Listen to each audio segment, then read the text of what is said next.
Hello, beautiful fish people. It's Lord Magicus, and yeah, we're finally back at this. Oh, God. All right. Yeah, this last week was kind of crazy. I ended up having to spend $700 to get my car fixed, and then that happens literally like the day before Eternal Weekend. Eternal Weekend was kind of its own disaster, but that's just its own. That's fine. I had fun going, but yeah, it made me really think about what we're doing in Legacy, and I'm not really sure that I am so confident in that right now. So that was a failure to say the least. Oh well, but I had fun. It was fun. So in the meantime, though, we have Modern to play, and actually, like we have reasonable game against a lot of decks in Modern. So there's that to look forward to. All right, I think yeah, looks like we're doing okay here. The stream is healthy enough. It's good. All right, I know I missed last week because like as soon as the night I had to like that I was normally going to stream, like I had to find a garage to like take my car, and then it was just chaos the next day, and it's not really what I wanted to be doing immediately before I'm trying to prepare to go down for a weekend. But you know what? Sometimes it's just like that. So we'll hopefully be back on our schedule now, where we're actually streaming regularly. That's the plan, anyway. Uh, Here we go. We can have our chat windows here. Great, excellent. So yeah, today modern fishes. So this is what we're gonna play. We've got it's a pretty stock list, I'd say, at this point, where we don't have Silvergill Adept in the deck because I'm not really sure that it's doing what we need it to. I would much prefer to play cards that actually do things like Spreading Seas and Harbinger of the Tides. I think are both very good. Spreading Seas destroying all the sagas out there, and Harbinger of the Tides, especially with Cavern of Souls, is very good at hurting stuff like Murktide, and it's helpful against decks like Hammer. So Harbinger does pretty. Yeah, it's a nice main deck inclusion against them, and they're pretty popular decks, so you should have something against it. So I definitely want to keep the Dismembers. I think having played with four Dismembers, and having won a game where I cast three of them, I don't think I would want to play with less than four. So I think we just kind of need it. Ragavan is like too big of a threat. We have to be able to kill that thing. I think it's actually like maybe more important to kill Ragavan on turn one than it is to play Aether Vial. It's that ridiculous of a game swinging card, but it's what we got to do. So we're gonna do it. On our sideboard here, we've got like some of the old staples here. Subtlety and Force as always. Chalice of the Void. 2 copies is fine. And hello. Yes, we are playing Rishadan Dockhand. One, because having more 1-drops is really good with Hexcatcher, but also because it's something we can do on turn 1, and it has 2 toughness. So one of the main reasons that we're dumping Silvergill Adept is it only has 1 toughness, and 1 toughness is really bad against both Renin 6 and Fury, and also stuff like Fire and Ice. We do not want to make it easy for the opponent to just like dunk on us like that. So trying to play as many creatures with 2 toughness as possible so that it's as difficult as possible for the opponent to like actually win against us on those attrition fronts. It's like, okay, if our opponent like plays a Fury and they kill off like a Lord of Atlantis and a Harbinger of the Tides, like that sucks. We're not happy about that at all. But they did at least have to spend 2 cards to do it, so it's a 2 for 2. I mean, it's very mana terrible for us, but at least, they're not destroying like 2 Silvergill Adepts and like a Lord of Atlantis. That would be just awful. Like we would never come back from that. Or I don't like, yeah, if we don't want to spend all our time committing like 1 toughness things like Curse Catchers and stuff against um all these things that are going to ping it off. Or like we play Silvergill and they just play Renin 6 and just like minus and kill it. That's terrible. We're so far behind then. So we want to play things that it's going to make it difficult for the opponent to actually like um to pick off the creatures. So 2 toughness or more is the way to go here. And yes, it is. Dockhand, I think, can be really good against some of the decks like Titan, where they really like even Tron. Like Dockhand's, this list should like absolutely just wreck Tron. We have Seas, Force, Subtleties here, Dockhand, yeah, like Tide Shaper. All of this stuff is excellent. Even Hexcatcher can help a lot too. But yeah, the sideboard, 2 Chalice is fine to bring in against Cascade decks. It's also a fine card against the Delver or the Murktide deck. So I'm trying to Grafdigger's Cage, not because I'm worried about stuff like Dredge, though it is helpful against it, but more because I want to have some card I can bring in against Yawgmoth, and we don't have a whole lot we can do against them, but I think Cage is at least something that helps a little bit because it turns off the Court of Callings and the Eldritch Evolutions. It also messes with their Undying, so it's something. We have to take what we can get with it. Then Hurkyl's Recall, one of these is fine. We can play this against Affinity, against Hammer Time, it's cool. Engineered Explosives, I want to try this card because I think it's reasonable to play it against the Hammer deck, and just setting it on 1 is really powerful. Even for 3 mana, if you can just 3 mana destroy all the 1-drops, that's actually pretty good. It gets rid of Sigarda's Aid, and it gets rid of the Hammer. And so like some of the creatures, like if they have Esper Sentinel, will kill that too, so or Giver of Runes, like I think they play that card too. So yeah, there's a lot of stuff that Explosive blows up, but it blows up all the most important cards. It also kills Shadow Spear, which is nice if they find that. So yeah, I think the card's really good against them. And then the last 2 slots, I'm really like, I've been going back and forth, and I'm not sure exactly what I want to do with these yet, but I want something for like the creativity decks because they're really strong. And Mystical Dispute, we can bring it in against like the Omnath decks, countering like Teferi and countering Omnath. But you can also bring it in against Creativity because it counters Prismari Command, which is really important for them. One of the things they want to do is like make treasure tokens and also have a way to put Archon in the graveyard if they want to go for Persist. So you can hit that. And otherwise, their plan is going to be to cast a 4 mana or 5 mana spell here. So cancel mode is not terrible against them either. Like I don't know, like this very easily could be something else. Like right now I was looking at it because I was like, okay, well, we can bring it against 4-color and like a controller, just but I am also like considering stuff like Ether Gust or Negate, like stuff. Those are definitely also real cards that you could consider for that too. I'm not sure about Spell Pierce, maybe, but like I don't know. It remains unclear to me that that's what we want to be doing.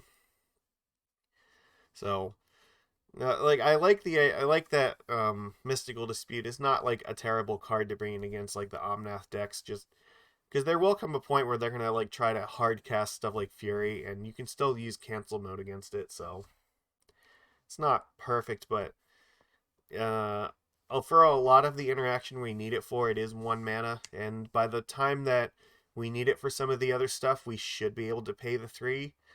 But it's not perfect. I don't know if I like. Ideally, we would want to play something like Counterspell, but we just can't with this mana base. So it's hard to make concessions to that. I mean, Mana Leak is also a very strong contender for that slot too, and it's very possible that Mana Leak is what we're supposed to play, because Mana Leak would counter stuff like Ren and 6.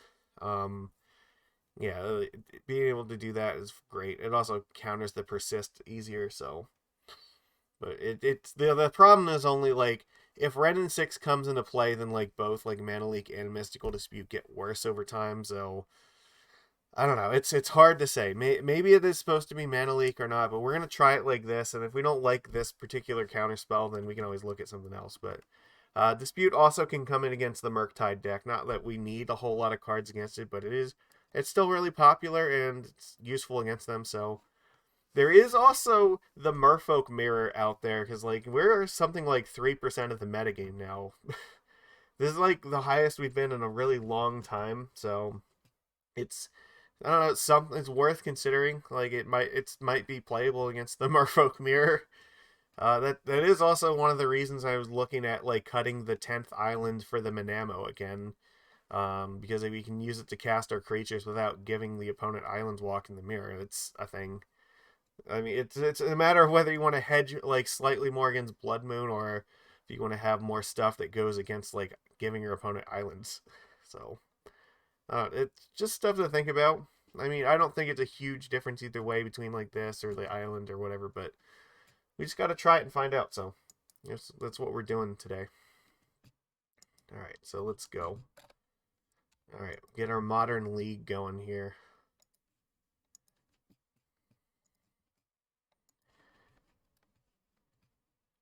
Yeah, I don't think that there's a huge difference overall. Like, whether you put Force or Subtlety in the main deck, or like whether you play like Mana Leak or Mystical Dispute, like it's it's all relatively close. So I think it comes down to preference a little bit too. All right, there we go. We got chat up on the screen. So if you're gonna watch the replay of this on YouTube, it would really help me if you would click the thumbs up button on it. That would be awesome.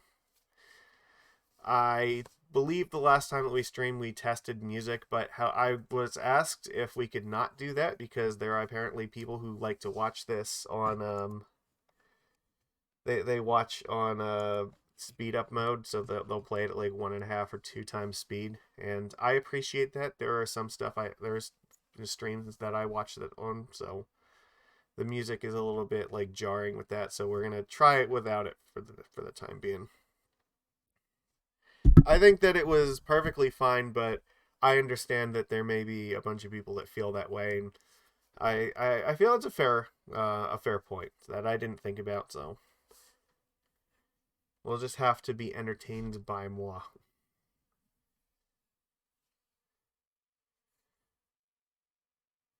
All right, come on, let's go. Let's find an opponent, please. I want to get these games in. But yeah, I honestly like Merfolk's doing pretty good in modern. Yeah, there's a couple matches like Goblins were like pretty unfavored against, and like Yawgmoth. I don't think that we're very good against Yawgmoth, but there's also a few matches where I think we're pretty close to even. I think versus the Hammer deck in this current configuration, and I think that we are pretty favored versus like Murktide, and I want to say that the creativity list is fixable. This hand is perfectly fine. We're gonna keep it. We've got spells, and we have a vial to play in turn one. We lost the die roll, but this should be okay. As long as we're not up against a deck that we need like counter magic for, we should be fine. Okay. So planes. Okay, so probably hammer time.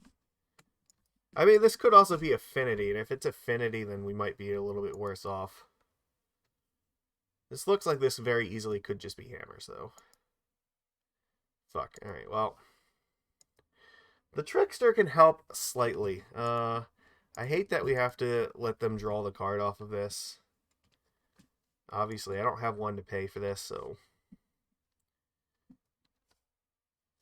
Well, I'm thinking this is probably hammer time. I don't think Affinity plays the Sentinel. I'm not sure, actually. They might. I think Hammer is more inclined to do this.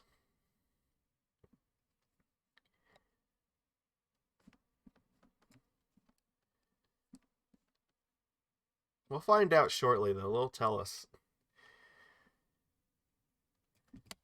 But I mean, this isn't really the kind of hand that we're looking for to deal with a hammer, so we don't have a force here.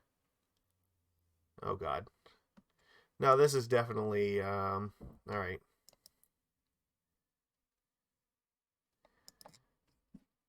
We're definitely up against hammer time.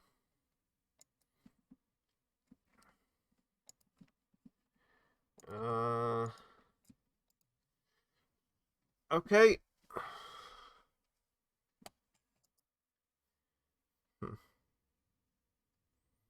they have 3 cards in their hand.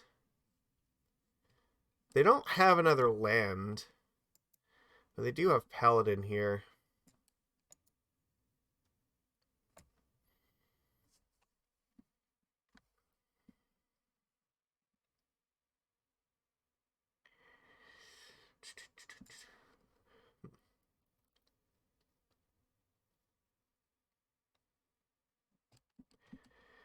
I think that we're supposed to just hope they don't have 2 hammers this turn, because we can just Trickster something next turn and then Harbinger it as another turn.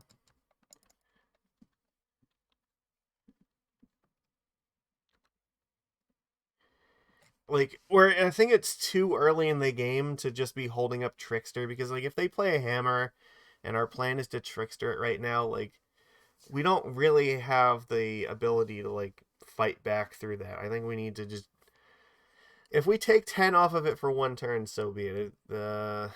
If they manage to like, if they hit us for 20, that's gonna suck.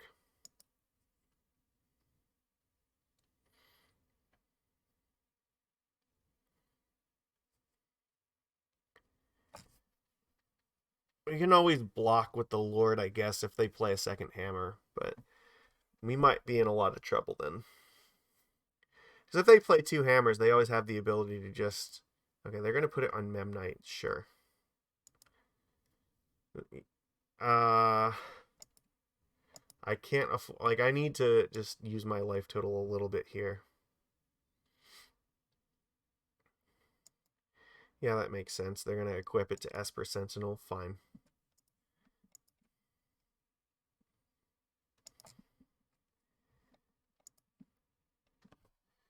Okay, this actually is probably not a terrible spot to place Svyelun.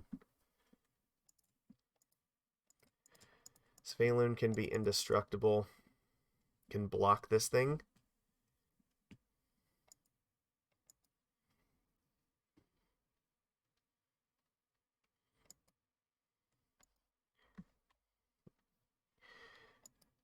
Alright. If they play another hammer, we can Trickster something in the beginning of combat, hopefully. That's my plan. And if they only attack with just this and they don't have any, it doesn't look like they have tricks, I might just put the Master in and block with Svyelun. And then just try to hold these back. Because like if all they have are a bunch of dinks, I don't actually care about that much. Okay, well that's gonna be a problem. They're revealing Shadow Spear, so we definitely have to do something now.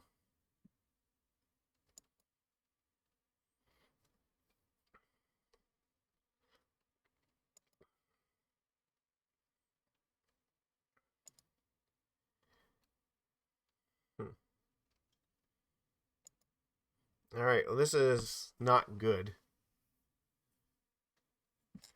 I mean, I guess I can use the Trickster or the Harbinger here. I guess I'm gonna use the Harbinger.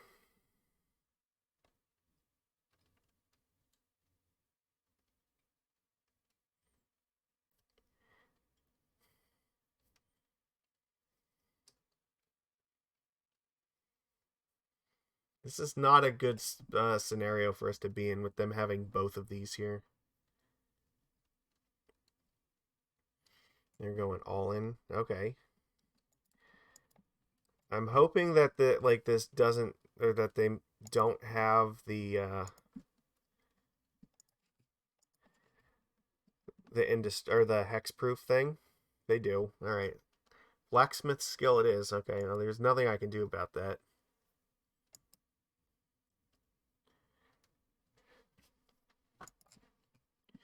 Okay, well, Svyelun has to block this.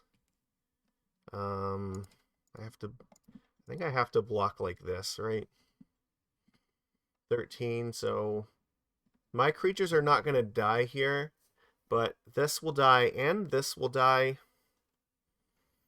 Or no, not this. No, we're going to take some trample damage from this. We'll take 8 trample. No, that's going to kill us, right? I think we're just dead, so whatever, we tried. Yeah, no, we're dead. Because we take one over here. There's literally nothing we can do about that if they just have skill on top of it, so. Sucks, but it's where we're at, so. Okay.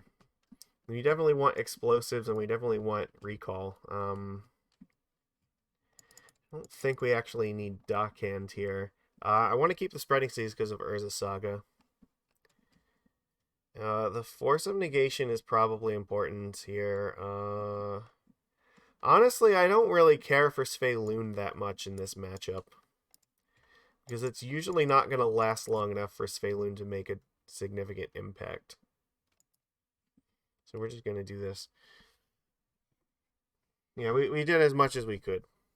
But attacking with everything was correct. Like,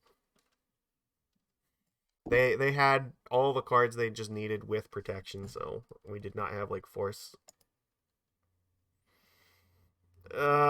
This is rough. I would love to keep this, but I don't know that I can actually have Dismember and Force. But I can't actually cast any of the creatures. Like, I don't want to cast the Tideshaper there. I guess this is better, but not by a whole lot.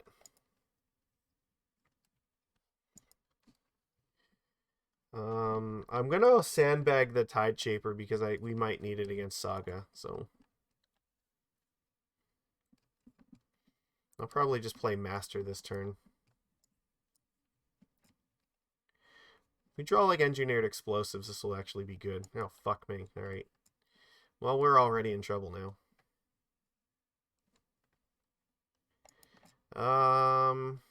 Okay. I guess I'm just trickstering this thing this turn.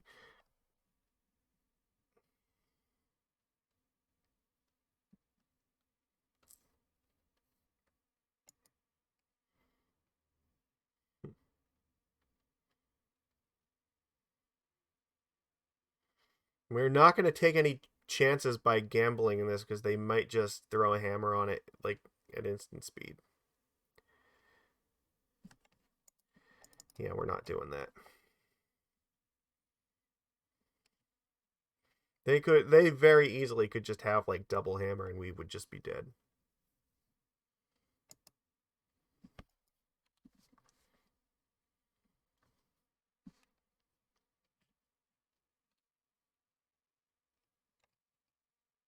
They did have one, so now that the cool thing is Harbinger can bounce this. Like, I don't think that was the correct time to play this right now. Unless they're holding up Blacksmith skill, which is definitely possible. I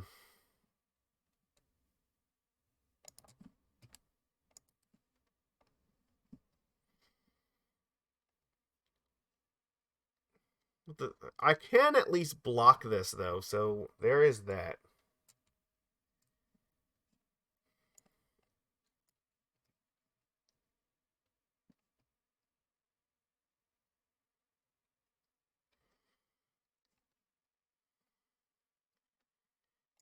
I know if I play this Tideshaper, we're in danger of a Saga hitting us, and we might need this Island Walk to actually win this game. I very much want to play this Harbinger and bounce this, but if they have Blacksmith skill, then I think we're screwed. So the safe thing to do might be to attempt a Trickster, and then if they do it, at least we can block it for a turn.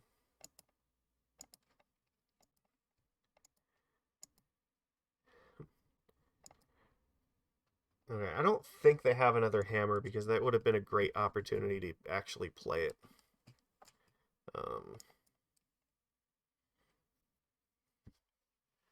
They could just be holding one.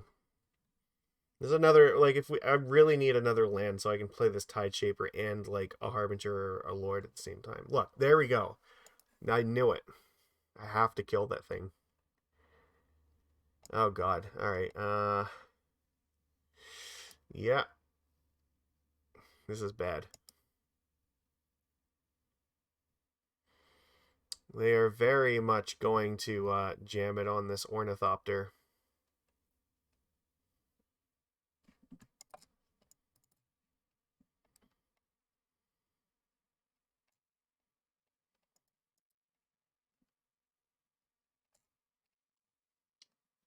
We are in great danger right now.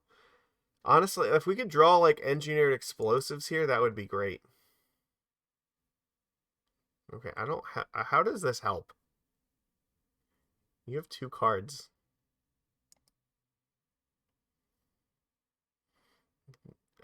Or what are you using for 2 mana? Okay, are they just going to use that to cast this so they can hold up 1 mana? And I don't know what their plan is here.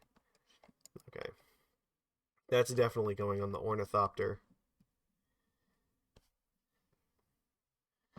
Which is also, again, going to make it really awkward because now we have to kill the Urza Saga with the Tide Shaper. But we're not going to have Islands Walk. Like, I need to draw land very, very badly this turn.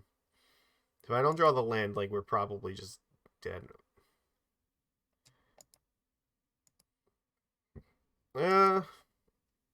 Okay, or I guess... That's... Alright, well, this is it. Like, I have to Harbinger and bounce this thing, chump block this guy. They might get to make a construct, but that sucks, but there is nothing we can do about this. I have to do... Like, if they just have skill right now, I just lose, so... And it looks like they left up the mana for it, so... Oh, okay. That's great. I guess we just attack.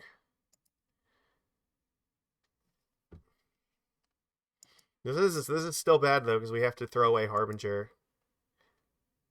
Like we don't have anything good to follow this up with. They're gonna at the very least get to make a token here, and we can only play 1 spell no matter what we do next turn.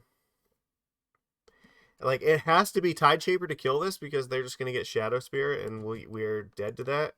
But at the same time, they're also then just going to make a construct here that's going to be ridiculously huge that we can't deal with. Okay, never mind. They have Paladin, so like, no, I think we're actually just screwed now. No, yeah, none of this is going to matter here.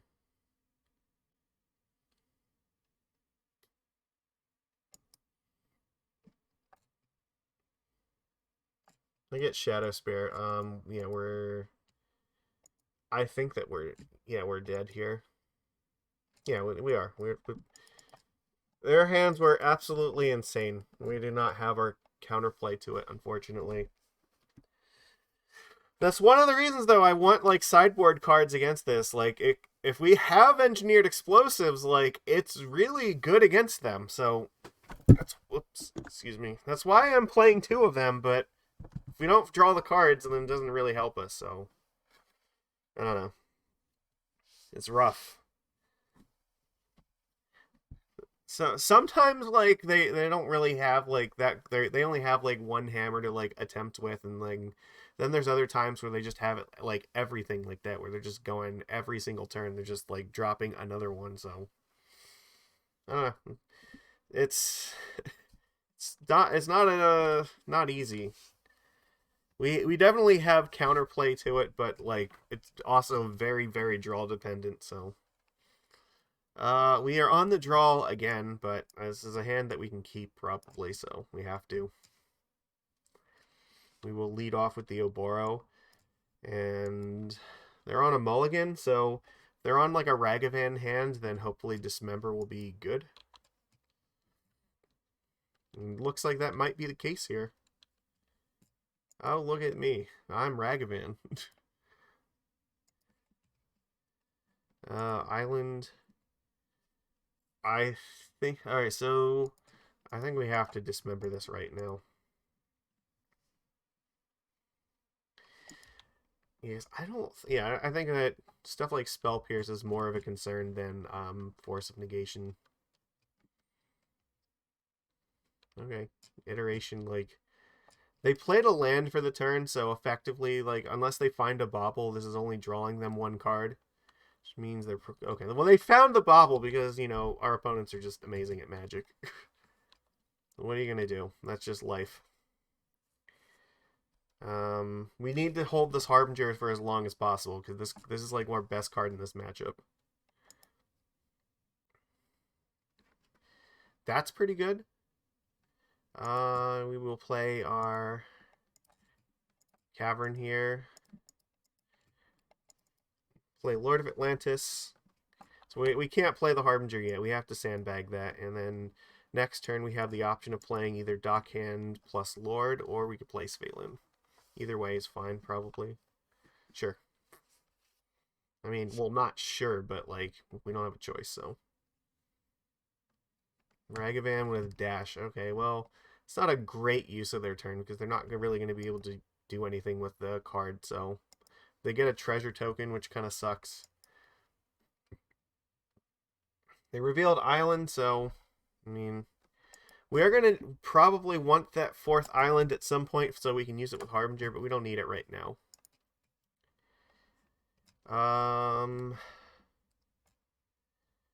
Here, I think we're just playing Lord here, plus Rishadan Dockhand.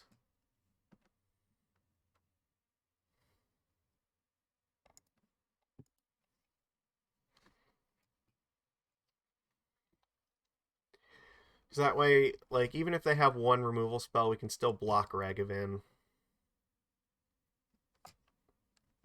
Sure, Bolt. Like, I will definitely trade Dockhand with that thing. Alright, iteration away. Dig for another Unholy Heat. Please, be my guest. They found Channeler. Okay, well, that's not ideal, but they can play Channeler and Ragavan here. Oh, they are playing 2 Channelers. Okay, so they have Ragavan and Mystery card in hand. Okay, well, we are in trouble now. This has Island Walk.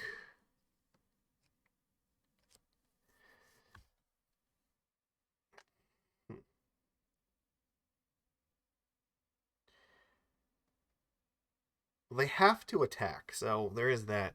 I really kind of want to play the Svyelun right now.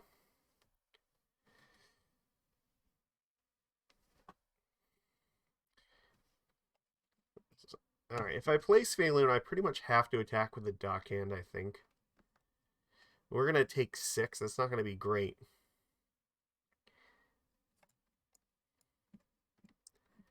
Well, the alternative is they could play, like, Murktide, so I guess... maybe I'm supposed to just play Trickster on this and eat one of these things, and then hold up Harbinger for Murktide at some point. But it's going to make it really hard to get this Svyelun in play if they find a Murktide. And the other thing, yeah, I don't know. It's, I guess we're just letting. Yeah, I think we have to try to kill one of these channelers in combat with this Trickster. That's the only way I see this working. That's not good. And they probably just drew that, so they left whatever card it is on top. So okay, well, they have access to it with Islet here if they want. So their last card was a Consider. Alright, so they're going to get whatever that card was, so they just drew it. It might have been a Murktide. It's possible. Expressive Iteration. Okay, so they left the Iteration on top. So they have Ragavan in hand still. So what are they going to do here?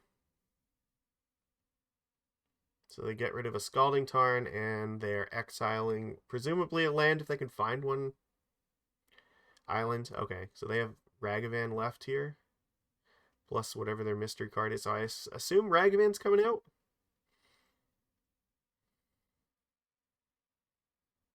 Well, they found another Unholy Heat, which I can't really afford to force this. I don't think. Well, they put a card on top, so that's not great either. Well, they can't cast the Ragavan right now, so... I may as well tap this, right? It doesn't really hurt me to do this, so... I can still eat one of these things with Trickster, so... Sure.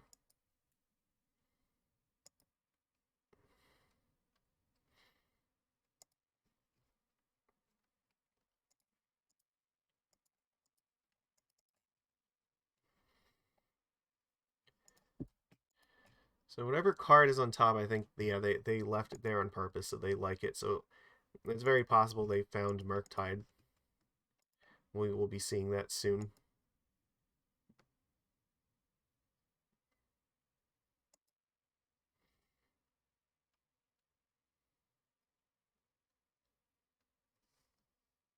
What's up, Fish Fam? Yep. Okay, well, yeah, we had a rough start with hammers, but you were in game one against Murktide, and it's looking like it's gonna be a little bit of a struggle. We have to play Svyelun here. Alright, well, Trickster may as well attack because it's not blocking.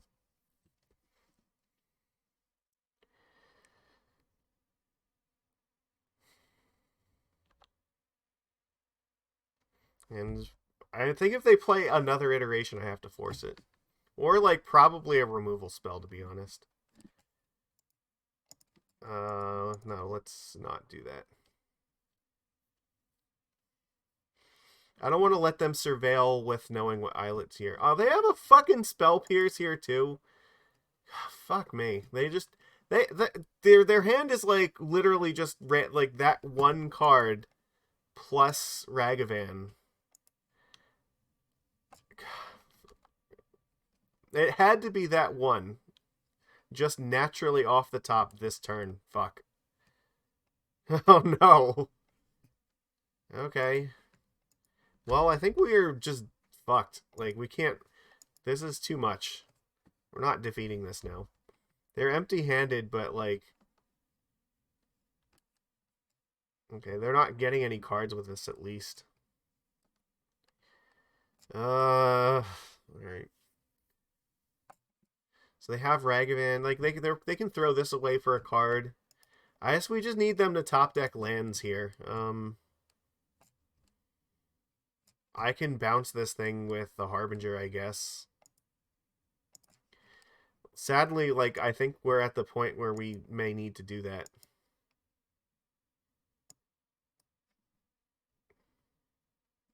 Because I can't afford to keep taking damage.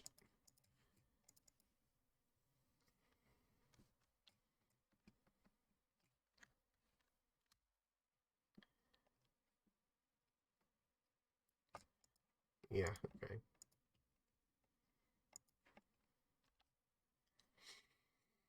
I don't really feel good about this, though. Like, if Ragman attacks, I don't know if I can afford to block it. Like, them being at 9, like, I don't have a lot of good options here. There's basically nothing I can draw that's, like, great at the moment. Like, maybe a Tide Shaper. Like, a Lord is not really going to do it.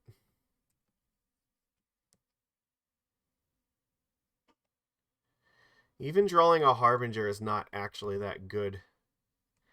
Like, I guess a Trickster would be okay. We're gonna have a hard time killing them from 9 when they have 2 creatures and we're at 6. Well, they decided not to dash the Ragavan, so that can't be good. That maybe the what do they have here? Maybe Archmage's Charm.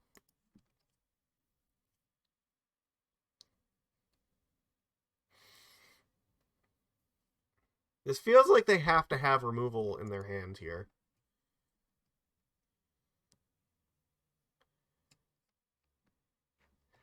And not attacking, like, is not really an option. Like, fuck. Like, if they have the removal, it's so bad.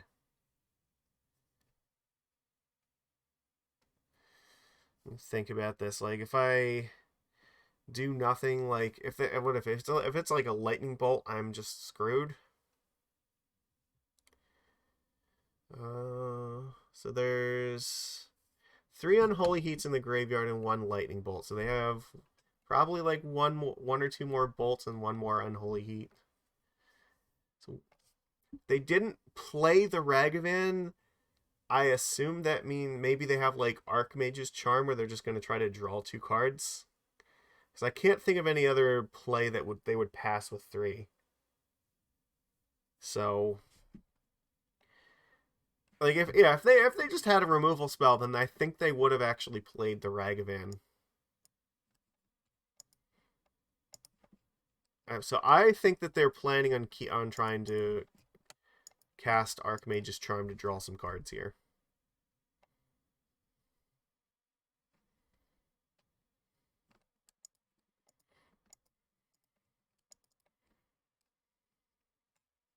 Okay, well, I put them to 3 and just hope it's enough, I guess. Dress down.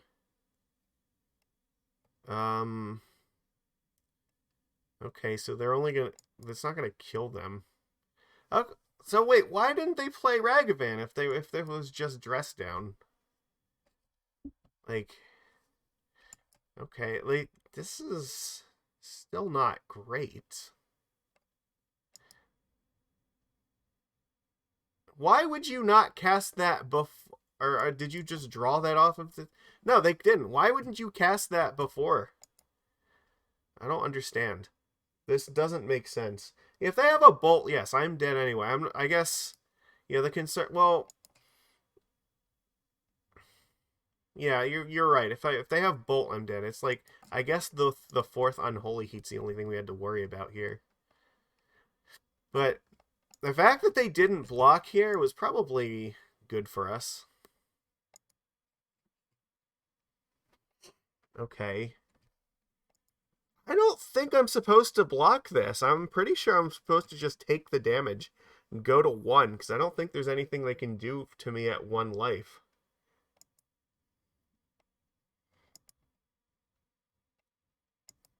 Like, again, if they have Bolt, I'm dead anyway, so... They can play a Hexcatcher, I guess, but that's not going to be enough. Okay, they have Lightning Bolt. Never mind. They just, like... I can throw away my board to this, but, like, it's not actually going to help me here, because I'm still just dead. They just had Bolt. Okay, so... They probably just drew it that turn. This is rough. Alright, we want Dispute and we want Chalice. Force of Negation can come out. And Spreading Seas can come out. I think that's about it. We don't really have to make a whole lot of changes to this.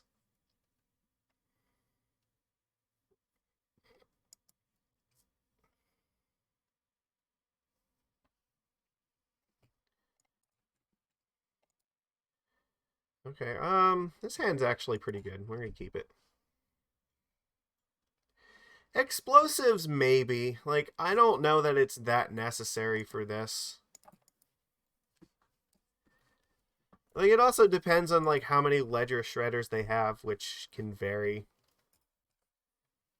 Like, it does kill the Dragon's Rage Channelers and Ragavans, but I think they side out some number of Ragavans, to be honest, so... There's not, like, a lot of 1-drops that it's gonna hit. It's slow and clunky, and I don't think we need it that much. This is actually pretty good, and I can just pass here. Probably Violin the Dockhand. What are we gonna do? Bolt me? Go ahead, do it. Okay. I'm gonna play this while they don't have Mystical Dispute up, but sure, go ahead and Lightning Bolt me. I don't care. That is a waste of a Lightning Bolt, in my opinion.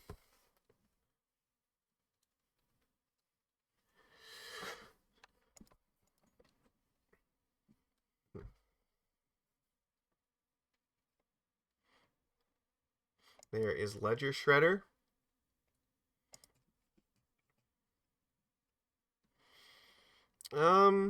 Okay. We also could play Tide Shaper. There's a strong chance that I just want to Tide Shaper their Steam Vents, though, so... I think I am going to put the Dockhand out.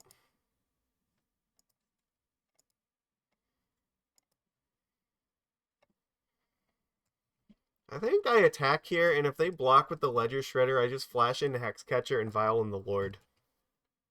Otherwise, I might just want to Vial in the Lord and then Tide Shaper their Steam Vents.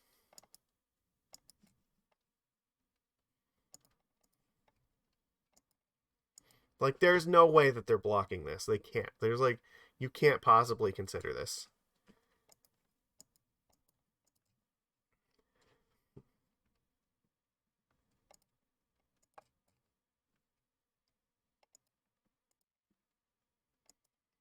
This was such a blunder on their part, I think. Look at our board. It's incredible.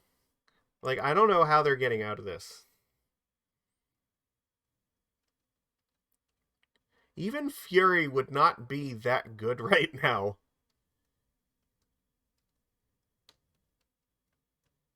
Engineered explosives on 2? Like, they already played a land. Like, they're just gonna die this turn. So why would I care, right? They played Misty Rainforest. Like, they're at 13. I think I'm just going to kill them. Because, yeah, they can try to bolt one of my creatures. Is this 3? Yeah, like, I have lethal even if they try to bolt something, so it doesn't matter. They are just going to die this turn.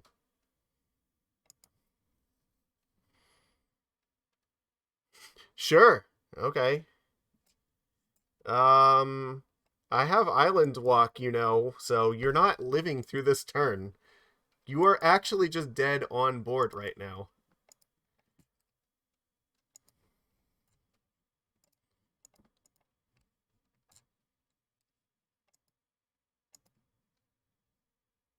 Yeah, okay, that's what I thought. Okay.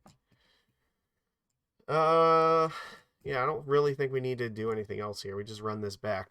See, look at the difference in the, like, there are games where, you know, we have like game 1 where they just have like enough stuff, and there's like hands where they're just way too slow in like game 2. So, well, this is not great. This is actually much better. I'll keep this.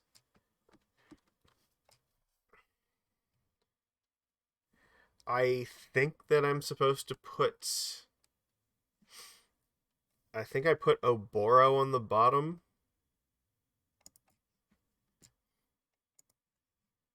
Okay.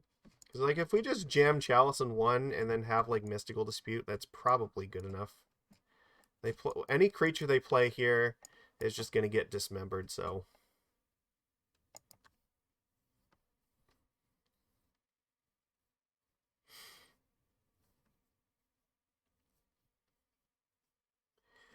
And if they pass with mana up when I have Chalice, then I might just pass back. Make them do something. Okay, there's Ragavan, so that's going to get dismembered. Okay. They kept 7, right? Yeah, they did keep all 7, so. They're going to draw 2 cards here.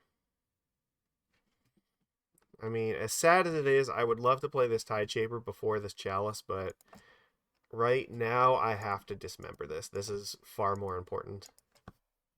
Because I cannot let them have the treasure token, or that's going to risk this Chalice not resolving.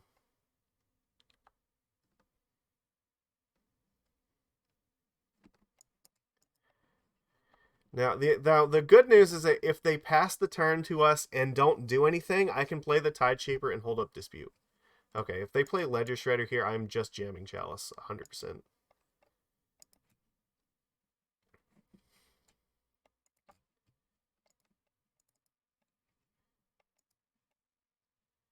They're like, there's very, yeah, they're not going to have Force, so. And we have the land for Svyelun, so hopefully that's fine. Unholy Heat, yeah, they're just trying to cast spells into Chalice just to find cards, so that's a good sign.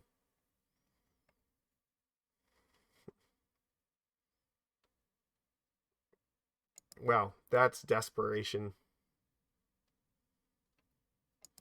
Literally just casting this for like no value, or just to draw a card, so.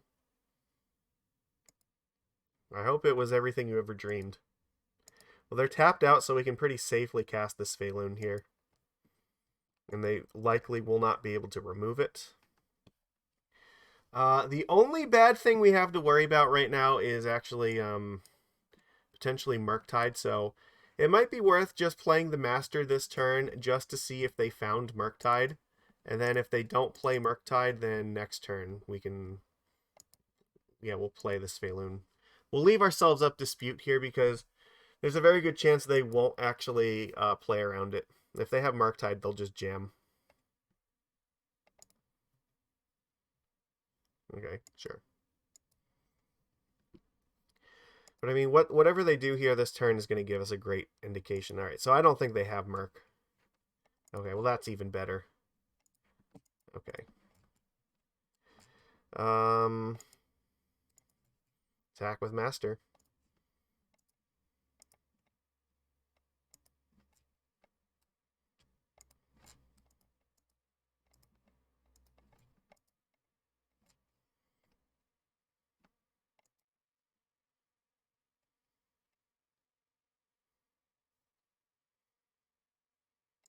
Drawing a card that's desperate. That's also good for us, though, because now if they play a land this turn, they still can't protect Murktide. Okay. You are not winning this race.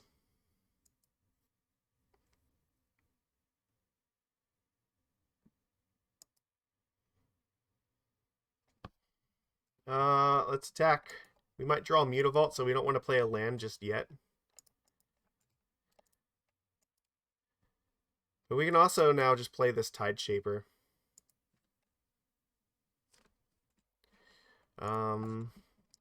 Play this on Merfolk. We may want to hold up the Mystical Dispute too, just because their Fury for 5 mana is definitely a thing that could happen to us. So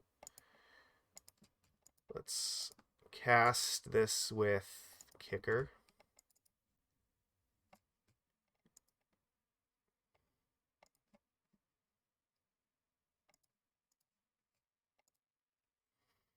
Like, I think that we've got this. Cancel mode is now active, so hopefully that will be enough.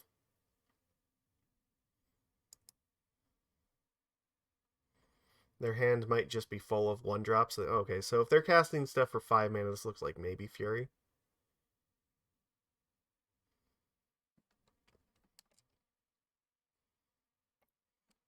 I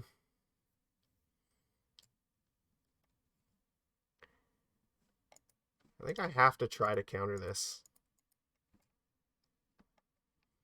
They could have a counterspell here. That's possible. Okay. But it does mean they're not going to combo kill Svyelun here. It just means they kill off these two. But Svyelun gets to be safe at least, so they get to attack me for 3, but right now the clock is still on my side. And I get to keep Svyelun on the board. Like, they're not going to follow it up with some nonsense. Alright.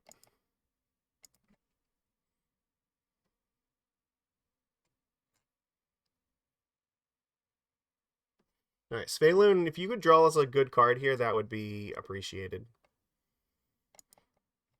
Like, Dismember would actually be pretty good here. That's pretty good, too.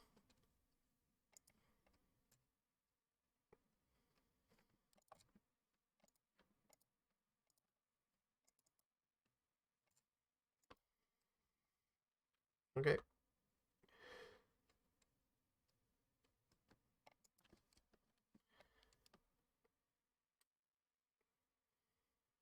I guess Brazen Borrower could possibly be a concern if they can bounce Chalice.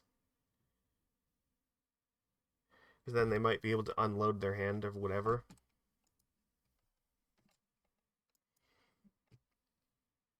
I guess if they have Murktide now, like, that could be a problem. Then we might need, like, a Trickster or Island Walk or something. Is they, like, yeah, like, we might need, like, if they attack and play Murktide, we need, like, a Lord to get through for lethal. So they can block the Svyelun and then only take 3. Okay, they're gonna play Chalice, or they're gonna play Explosives here. They have 2 cards left, so means that they probably have, like, removal in their hand, I'm assuming. Yeah, or you have to, like, if you have, like, Ragavans or Dragon's Rage Channelers, you probably have to crack this now, right? Okay. Oh, that's actually pretty good. Okay. So what do we do here? They're definitely going to blow this up and then try to, like, cast spells here.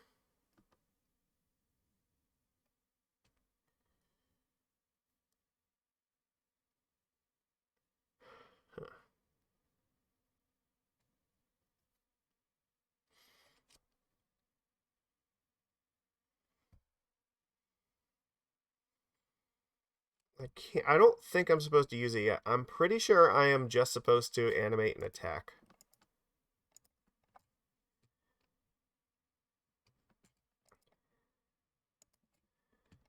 I have to wait for them to make the move.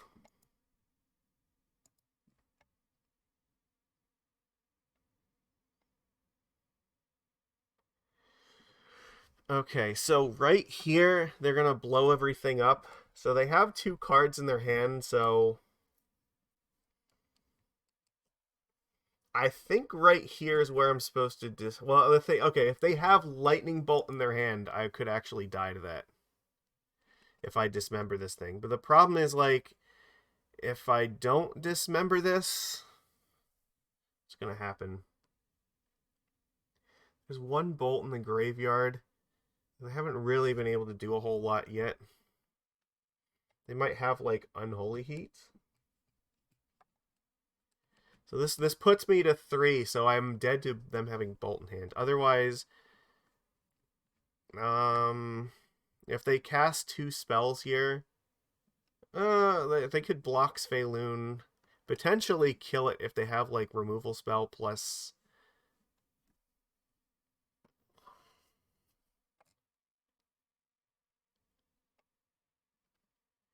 I guess I'm gonna have to wait for them to connive. Because right now Svyelun's not dying, but I think if Svyelun is going to die to this thing, then that changes the calculus. Okay, no, that changes things a lot here.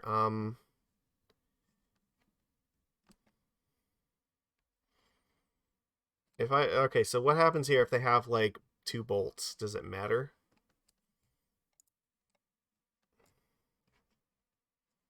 No, okay, so this is, so I guess the problem is, like, if I dismember this thing right now, the bolt kills me. If I just cast Merfolk Trickster here, I don't think there's any way I can, like, actually die, so that's what we're gonna do.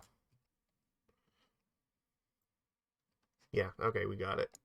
Sweet! We beat the Murktide deck. That was... Well, the thing is, like, they have 2 cards in hand, so if I play the Trickster, they have to play both of those cards in order to be able to kill Svyelun.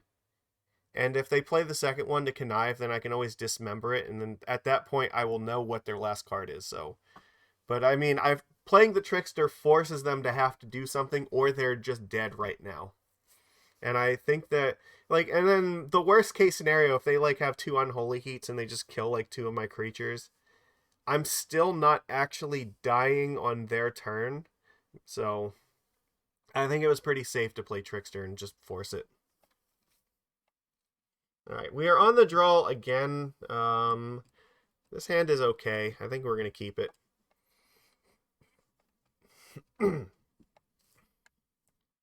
They kept 7.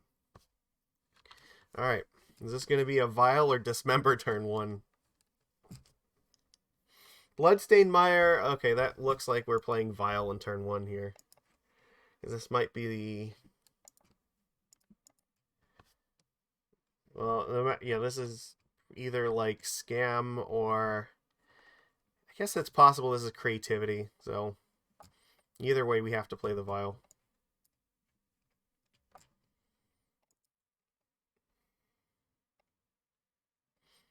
Are they going to Spell Pierce my Aether Vial? Is that what's going on? Okay, never mind. So this looks like maybe creativity. Well, fortunately, we have a handful of land, so it's like getting rid of the vial is not that big a deal, but the spell pierce was dead otherwise, so I guess if the okay, so this could, I guess, be yeah. Okay, this looks like the fuck is this?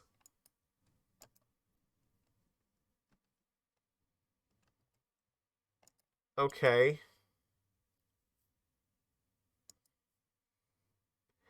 No, no, this is definitely like the persist version of this deck. Oh fuck. All right. So we it danger. They very easily can just go persist Archon and we just lose, and there is nothing we can do about that. It real danger. um. Okay. I think that I'm supposed to play Mutavault and then Tideshaper their land. The other option is I could play Lord of Atlantis and then next turn play Tideshaper plus Mutavault. I think I want to play the Tideshaper and the Mutavault now. I don't know. It's pretty close either way. All right.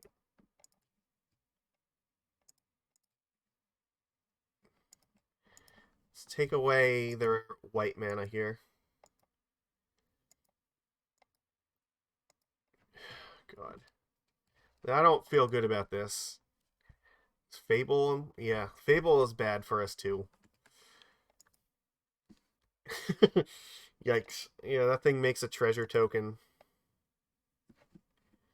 Yeah. Well, we probably have to dismember it because otherwise they could just kill us like next turn. So, I think right now my plan has to be dismember this and then like play Lord of Atlantis and attack. So that way they don't have the treasure token to use creativity on. So we're gonna play Cavern on Merfolk. We're gonna play Lord of Atlantis. As bad as this feels, I have to dismember this right now. I cannot let this thing attack. If it attacks, then I'm definitely dying next turn. Whereas this way, like, there's a chance that like Otawara is still alive, like to keep us alive another turn.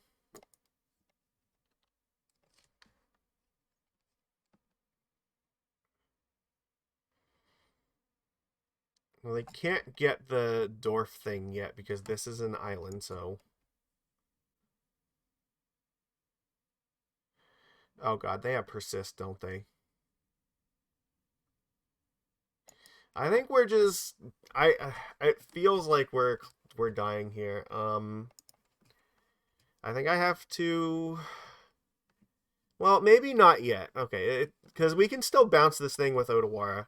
So I guess I have to sacrifice the Tideshaper and discard an island. All right. It's not over yet, but it feels really close. Because next turn when this flips, at least this won't be... Oh, fuck, never mind. Yeah, they can give it haste, so we're dead. We actually just died of that. Okay. That cool. Yeah, see, remember when I said that it was dangerous? Yeah, that's why. All right. Okay. Well, this is really, really bad. So we need counter spells, and Svyelun, you are very slow. Dismember, I don't think is very good either. There's not a lot of choices here. Like, I guess we have to do it like this, because at least this turns off the persist half.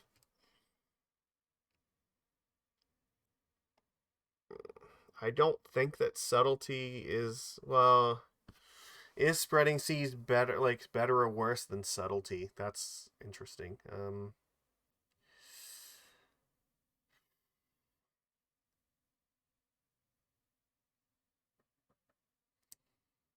I feel like seas is not the card that we want here.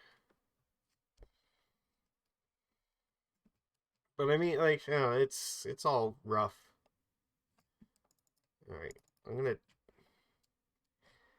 I don't know if this is right or not. But I'm going to do it anyway, so.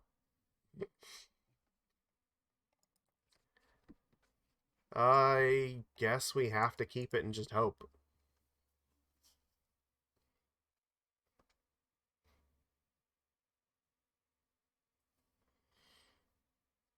Well, they're on 6 here, so the bad thing is if they have Prismari command, the Grafdigger's Cage doesn't actually do anything, so. But that's just life. They're not going to combo us in turn 1, so we're fine with this. But if they put an Archon in the graveyard, then we need to like jam this thing, so. Okay, I feel a little bit better now.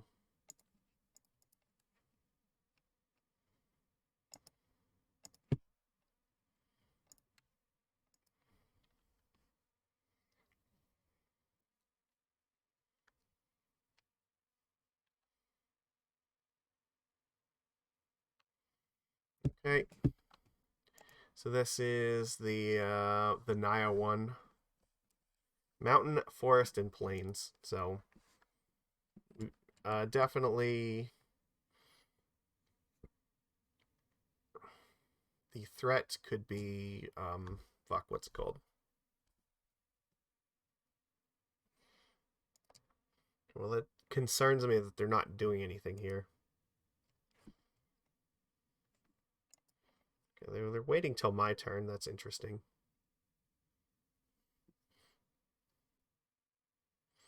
Leyline Binding. I could just counter this with Hexcatcher.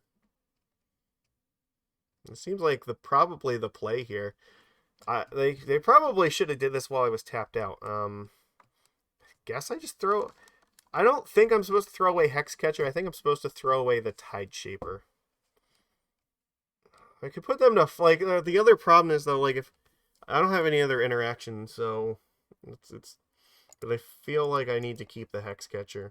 I could get rid of the Lord of Atlantis. Actually, that might be correct. Then I still get my 3 damage in here. Like, yeah. Yeah, I think getting rid of Lord is actually slightly better. It's not a land I really wanted to get this cage out, but. Alright. It's not ideal, but, like, we're doing what we can here. That definitely has to go away.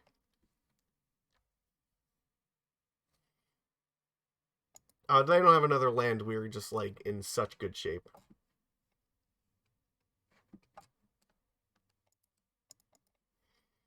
Bring out more fish to throw away.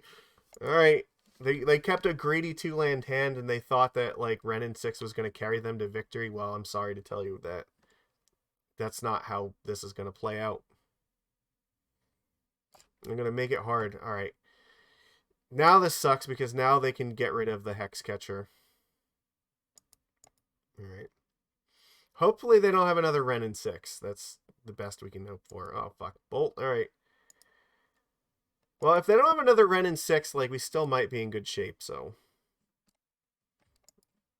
We just got to keep playing stuff. And if they try to play one, I have force, and I will force it, so.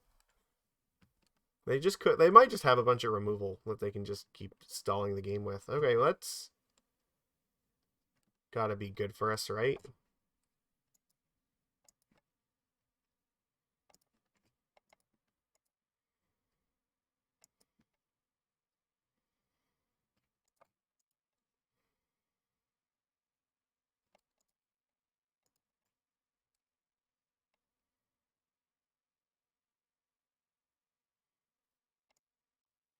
Okay, they're just casting Veil of Summer to draw a card here. Sure. That means they don't have Veil of Summer up on their turn. That's actually helpful.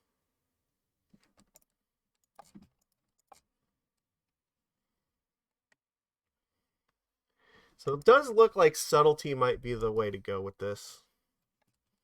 Okay, like, I think we're just killing them right now. Yeah, they know what's up. Alright. We got them stuck on 2 lands, and there was nothing they could do about it. I do think that, like, 2 Dismembers is probably okay, because killing off the goblins is sort of fine. I don't know, maybe it's very possible like it could just be subtlety though. That might be the way to go. Maybe on the draw. Just because it hits the planeswalker. Uh it could be. Like, it's so hard to say. Like, Harbinger is actually not great either. So I don't know, maybe I'm supposed to keep these 2. And Chalice on 1 is not really ideal either. Oh fuck. This hand is like so close. They're on a mulligan here.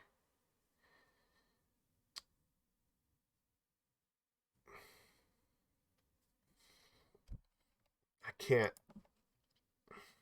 This is definitely better. We just put a vial in the bottom. All right. We're gonna keep the original art one. It's not a perfect hand by any means, but it's better, I guess. So.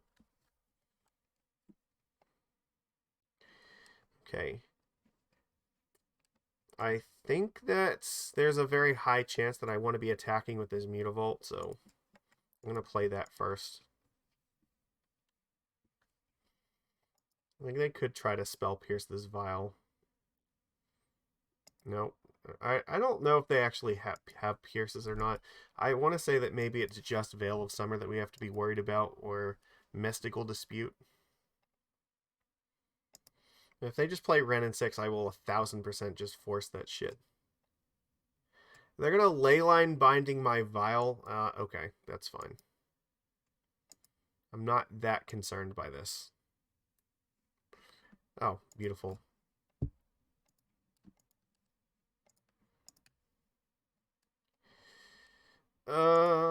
Yeah, I gotta play this. Subtlety is likely getting pitched to Force.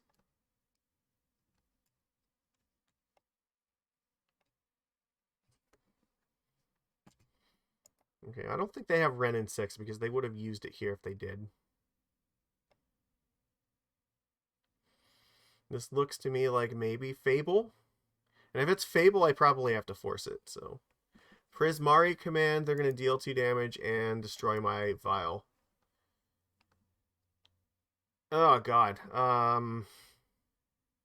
No, we can't be doing that.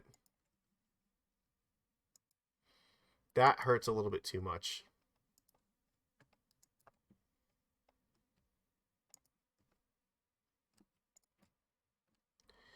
Okay, I'm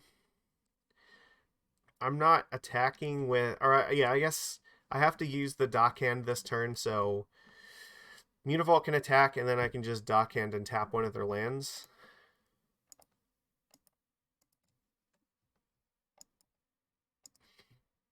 It's just how it has to be. Okay. Upkeep. I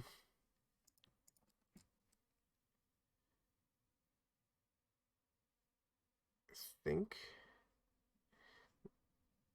What is worse, them having black mana or them having white? I think white. Because they shouldn't be able to combo this turn. Okay, well that's bad for us. They did not discard an Archon, so that's ideal. But we don't have anything stopping them from just casting creativity here, so... Okay, never mind. We do have something. Alright. So I think what we're doing here is we're animating Mutavault, vialing in this Lord.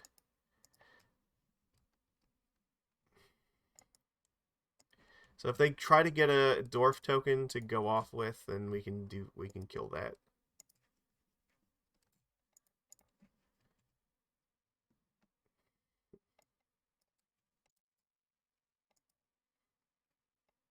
Gotta maximize the damage while we can.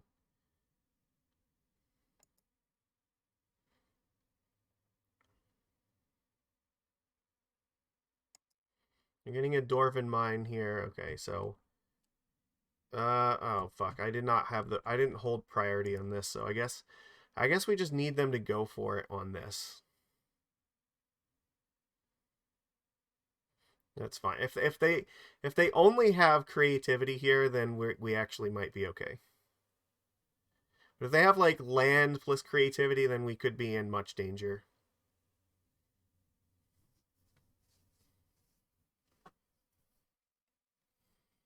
I probably should have dismembered this in the end step to be safe. But if they have a land, like, I think we're screwed no matter what. Draw 2 and discard 2.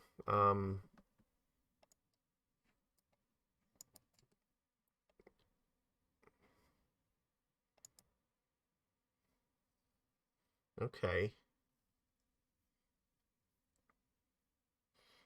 I can't stop that. If Prismari is the best they're doing this turn, then we're not that bad. The only thing that sucks is if they have Veil of Summer. They discarded Persist, okay. Which means they probably don't have...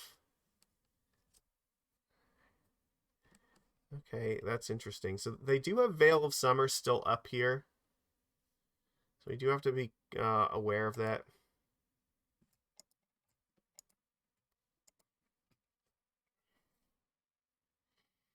I would really love to be able to use that right now, but I don't think that I can. And I guess Spell Pierce is also possible, but I don't know how likely that is. We do have Island Walk with this. I don't know if tapping one of these down matters that much. They could block the Mutavault if they fetch for another token. Yeah, like, now we're on 2 cards. It looks like they probably don't have it, or if they do, that they're very afraid to just go for it on 1 right now, so...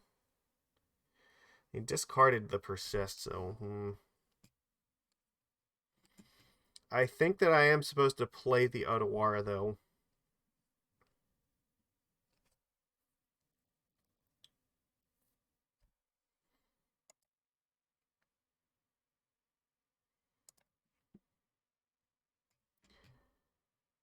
The only question is, am I attacking with a Dockhand, or am I trying to tap down this thing?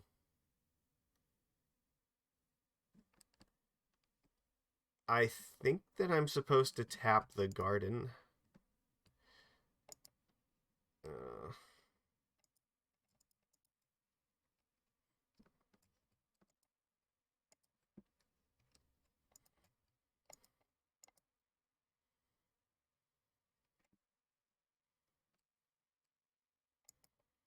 Alright. So they're going to get another Dwarf token here. So they're just going to block 1? Interesting. I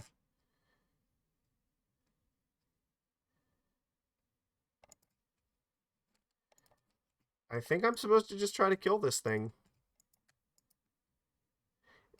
Oh, that's great. That's exactly how we needed that to work out for us.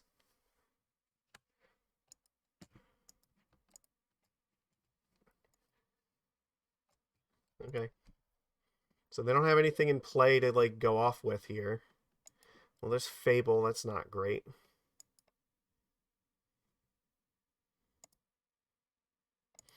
They might be...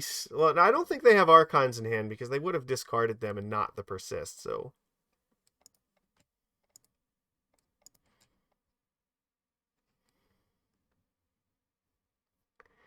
I don't think that this thing is going to block Mutavault, so I think Mutavault is going to safely attack here.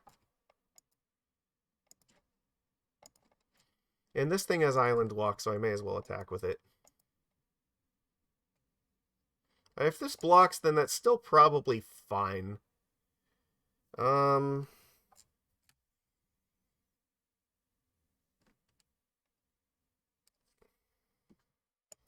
think there's more value in having this land in play than not right now. Okay, I guess we just need them not to find Archon. They choose not to use it. What the fuck do they have in their hands? Like, they're on 5 lands here, but they don't have any... Okay, they have Fable again? Are they just trying to get to, like, 7 mana to hardcast Archon or something? Interesting.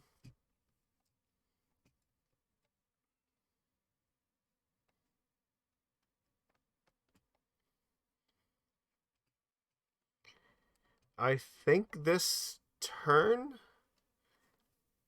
Alright. This is going to get a black source, probably. They have 1 card in hand, so I presume that it's, like, Archon, right? I think I'm supposed to tap down the Xander's Lounge this turn.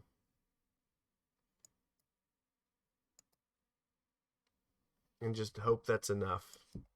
They're going to 6. They get another Dwarf in mine. Okay, that's not good.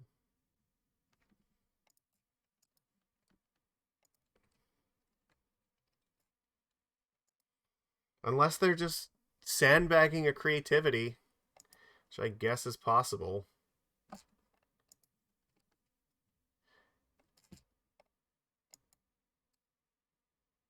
They didn't discard anything, so, like, what are they holding in their hand? I don't get it.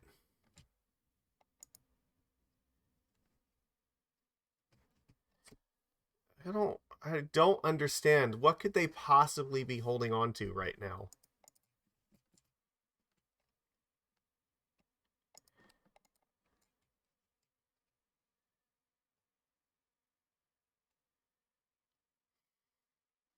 I have to try to block the Dwarf token, so... Are they just holding, like, Veil of Summer or something?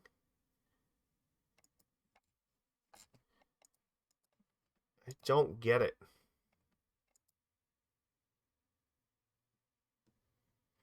I guess if we draw a Lord, like, and they don't have anything, we win? Oh, no. Okay, they just have creativity, I guess, so I think we're just dead. Alright, yeah, we lose. We can't beat this. I don't know what we were, like... I don't know. We need some... Maybe I need Test of Talents. Like, that card seems like that could be helpful against this. I know some people have been, like, looking at that. That is an option. And it also is... It's good against the Cascade decks. If you hit, like, the Rhinos or, like, the Living End, like, it's devastating. So, Test of Talents could be a direction we look at.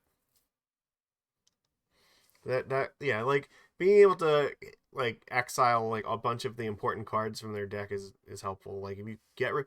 They do split them, though, so it's not, like, a total get-out-of-jail-free card. But it is helpful because, like, it makes it just that much less likely that they can just draw into a win, so... That is a match where I think that I want more help versus it. I'm not sure exactly what it needs to be yet. Are we fucking on the draw for, like, the 4th time in a row? Come on, what the hell? Magic Online, like, I'm supposed to go first sometimes. Please. Alright. Yeah, it's fine. I do think creativity is rough, though, because part of the problem with creativity is, like, all of the, like, the really interesting, like, spells or things that we might want to use against it, like, artifacts are just useless because they are main decking Prismari commands, like, so you're never gonna... Yeah, if they have Prismari command to, like, say, they can blow up Grafdigger's Cage and, like, discard Archon and then just proceed to, like, persist it, and, like, your cage isn't doing much, but we do have to keep this, I think. This isn't, like, amazing by any means, but I'm gonna keep it. We have Tide Shaper and Mutavault. We can dismember Ragavan if need be. Now, if this is scam, then we're in some shit. Alright. Okay, well, Ragavan means that we are dismembering this thing, so... While they are tapped out,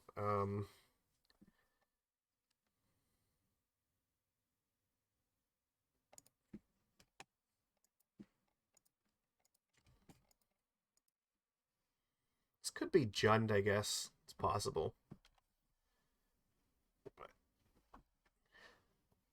looks like this might be Jund. Tarmogoyf. Okay, there's a familiar face I haven't seen in a long time.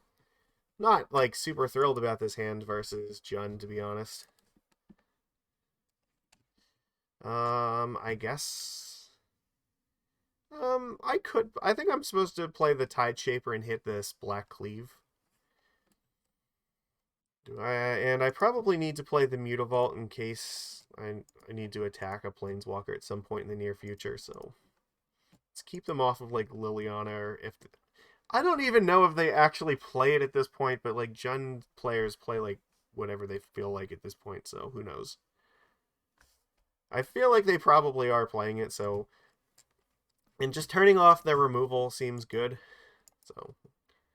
But if they don't have anything else that they can play with just green mana, then maybe we're okay. Oh, they have a fetch. Okay, so that's probably going to kill Tide Shaper with something.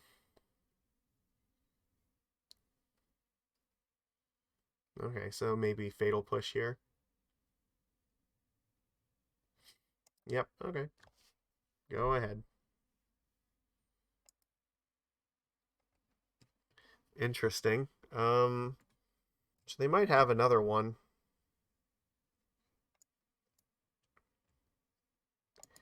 But I think I'm supposed to just play the Aether Vial and then Tide Shaper them again.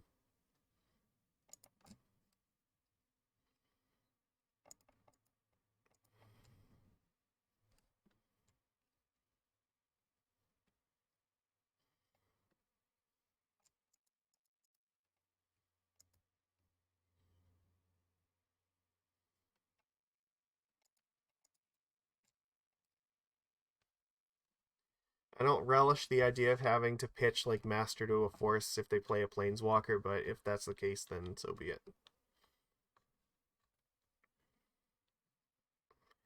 Urza Saga, of course. It's always after I burn the stupid Shapers. That's my life. I have so much anxiety playing this card. Yeah, that's bad. I don't know. I guess I want Spreading Seas.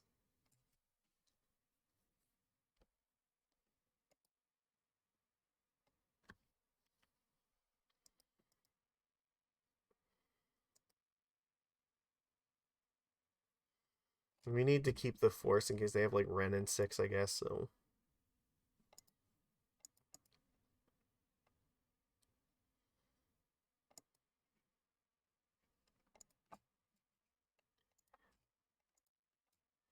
And kind of for that reason, I'm not sure I even want to attack them this turn. Like, this does not feel like a good turn to be using this, or to attack with this Mutavault, so...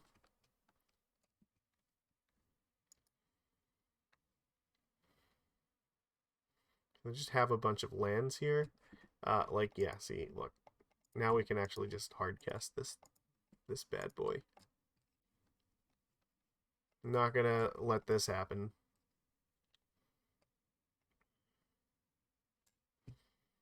At least this will only be a 1/1, but they are gonna get like Shadow Spear, which is not great for us, so...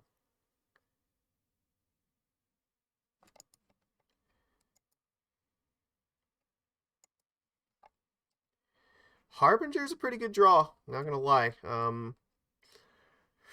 Alright. I think that it's pretty safe to play Master and attack with the Mutavault and then just hold up the Harbinger for when they inevitably get the Shadow Spear and put it on Goyf.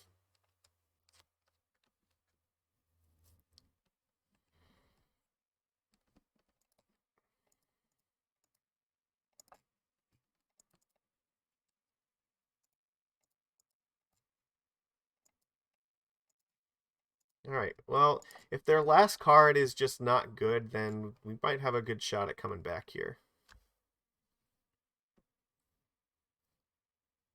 Yep, sure, they make a 1/1. that's going to become like a 3/3 probably.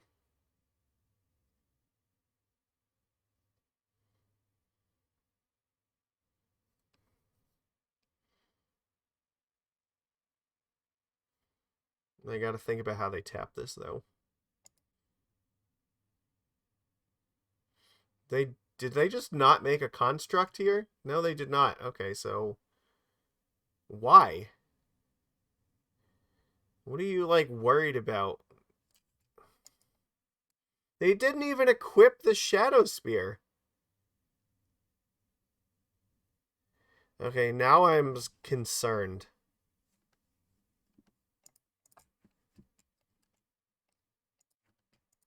Well, I don't think I can afford the 4 damage right now, so yes, I have to bounce this thing.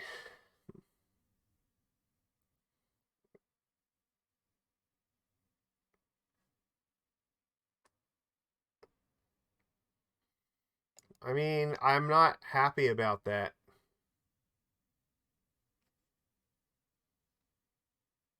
They hard cast Fury. Okay, that makes sense. Yeah, if Fury was like their last card here, then there is very little we could do about this. So they were gonna cast it regardless, and like we would be facing down an even more hopeless scenario.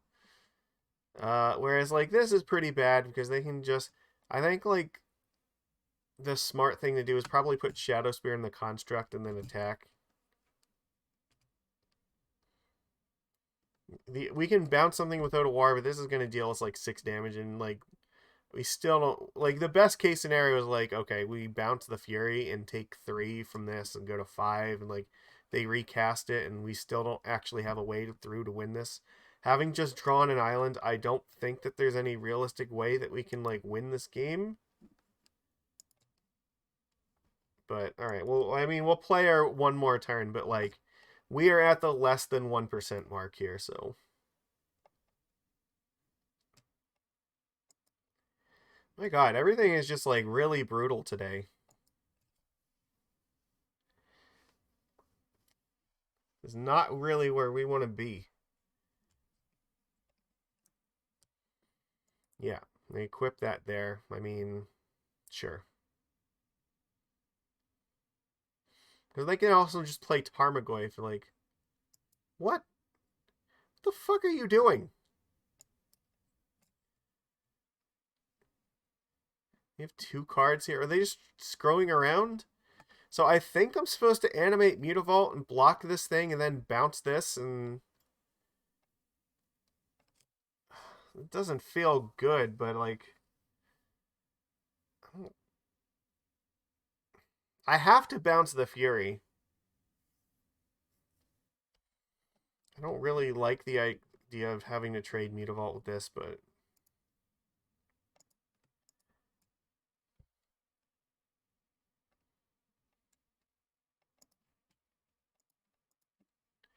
so we block here. All right, now we do this. They can't recast the Fury this turn, so at least that's a plus.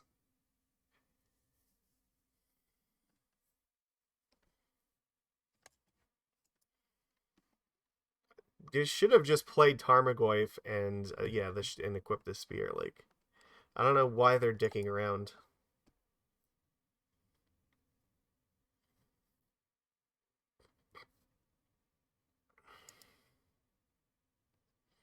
But like, this is still bad because like we don't really have a good answer to them playing Fury this turn. So I think we need like exactly Merfolk Trickster, or I guess maybe Dismember.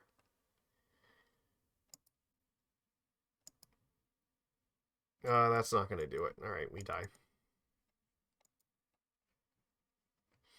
No, it's rough. I guess Subtlety is better than Force of Negation.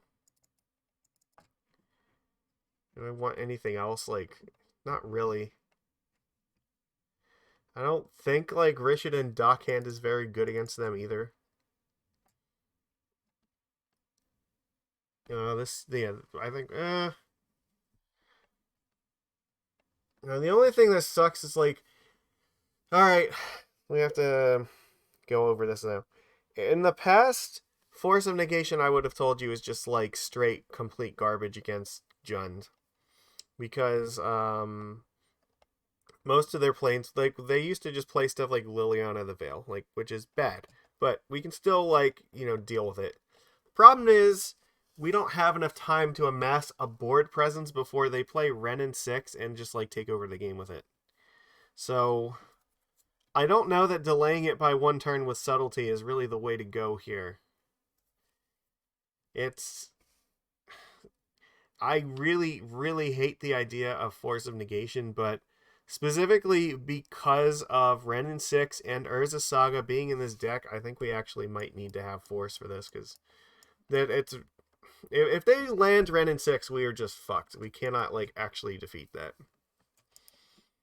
Subtlety is going to be great as the game goes longer, but it's really, really bad at the beginning of the game, so... And I don't think there's anything else I really want to take out. So I guess I'm just leaning on Force of Negation for this, and I don't like that. I really don't. But the problem is that Ren and 6 is too powerful. We have to.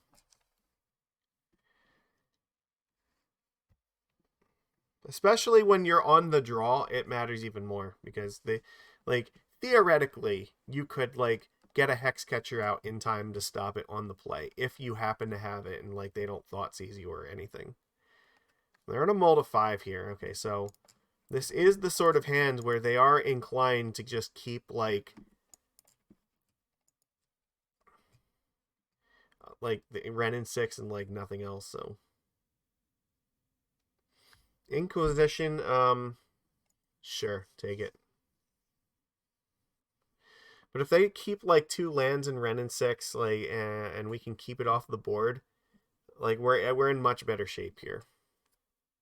Now this turn, like, yeah, they're gonna take Hexcatcher because they really need to play this Ren 6 probably. But we have Force here, so that's gonna help us.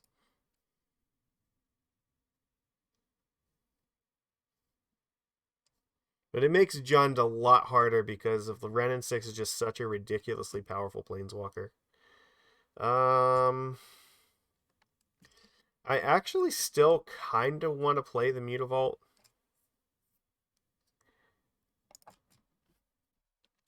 I don't really want to play Trickster here because if I have to force Ren and 6, I'd rather pitch the Trickster than the Lord of Atlantis.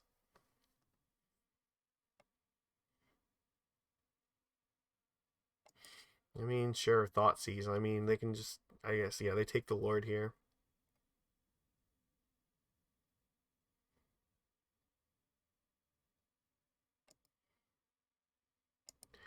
I don't want to attack into this like when they're probably just holding up like Fatal Push, so that's also bad. Okay, well, I can just play the island here, and now I can hard cast Force and then just Vial in this Trickster, so.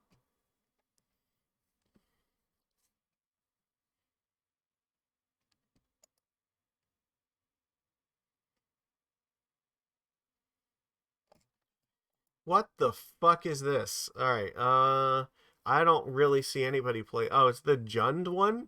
Okay, I guess that makes sense. I rarely ever see a deck play that. They usually want the off-color ones for their deck so that they can use it for effects like Leyline Binding. You're not playing Ren and 6, like, that's why I'm keeping the Force here. No. Look, this is exactly what I'm talking about. This is why we're doing this. They have 3 cards, and we're just hoping they don't have another Ren and 6. They don't have another land, so right now we're not in bad shape. So if we draw like pretty much anything that's not a land, I think we're doing okay here.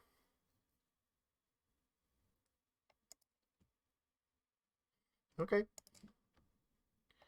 Merfolk. And now we can freely get our attack in.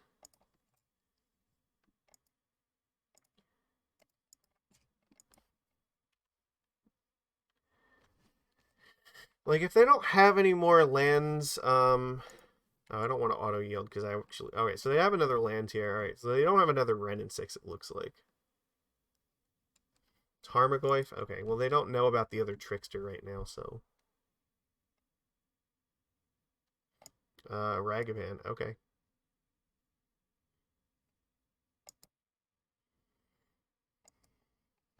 I'm not gonna use the Trickster yet. They have one card left here.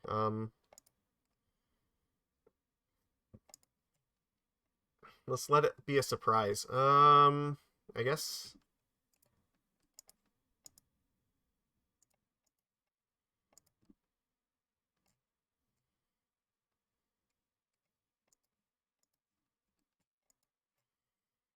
Just make life hard. I will attack with the Mutavault and the Trickster. They're not going to block with the Tarmogoyf, and if they do, it will die to the Trickster. And I don't really give a damn if Ragavan blocks or not.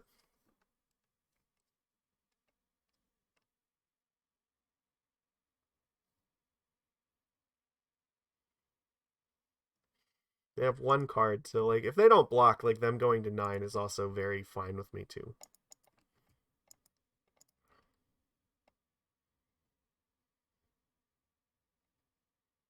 Okay, they're gonna gamble. Well, you lose this gamble.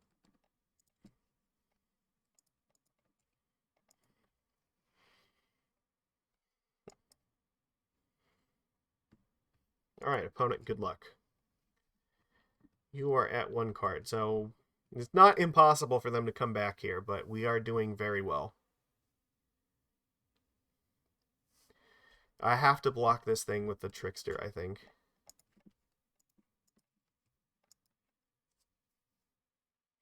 I don't want to make their mana easy to use right now.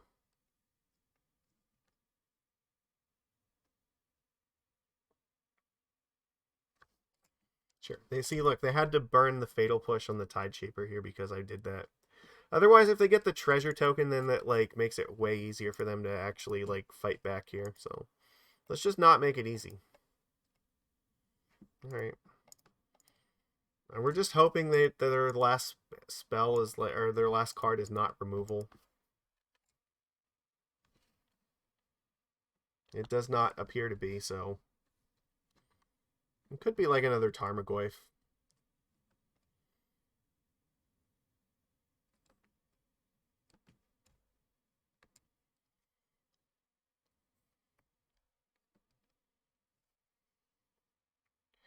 Engineered Explosives on 2 does very little to this board state right now.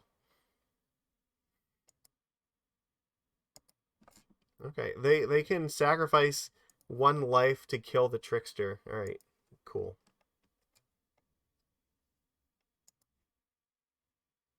That's fine too.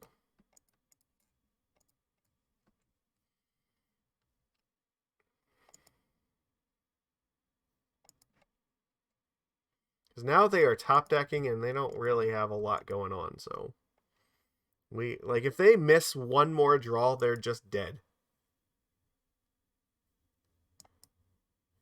Like they're going to 4 here, and if they draw another land, they just lose the game.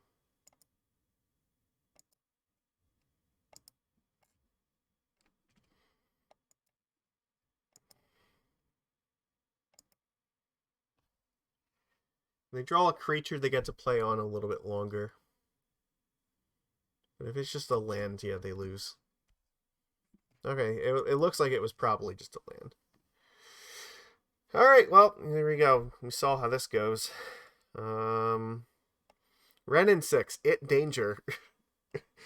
Yeah, very, very bad for us. So we have to like, you see what I mean? Like, I don't want to have to force that thing, but at the same time, like, if I don't counter Wrenn and 6, it just provides them way too much advantage where they can just like keep basically drawing an extra card every turn until they get to Saga, and then it's like it's just game over because those we're not gonna outgrind that. So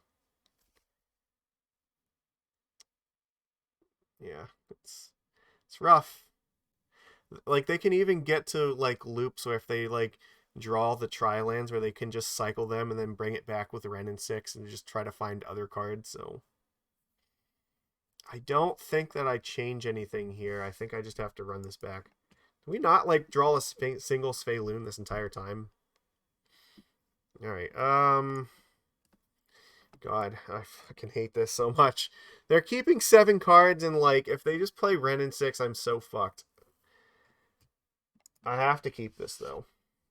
Like, I have 5 creatures here, and, like, creatures are how you win this match. Sure, Thoughtseize away. They can take whatever they want. But it does mean that, like, if we don't draw Force, they're just going to play Wrenn and 6, and it's going to be incredibly hard to, like, fight this now. This match revolves so much around that card because, like, provides such overwhelming advantage in this early game. Okay, well, it wasn't a bad one, but I don't know. It might be too little too late. I don't know. It depends on what their hand is. Like, if for some reason they don't have it, then maybe we're in good shape. But if they do have it, we are probably in really bad shape. So the fact that they took Hexcatcher makes me believe that maybe they do have it. But, like, it still doesn't matter because they can just play it right now if they do. So, I don't know. Maybe that means they don't have it and they're worried about being able to play it.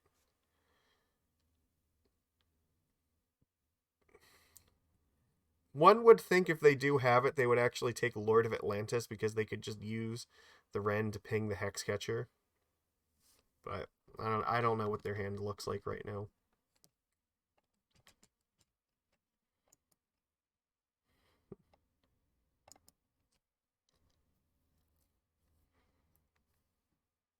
Well, they're thinking really hard about this, so maybe that means that they're just sitting on, like, Tarmogoyf right now.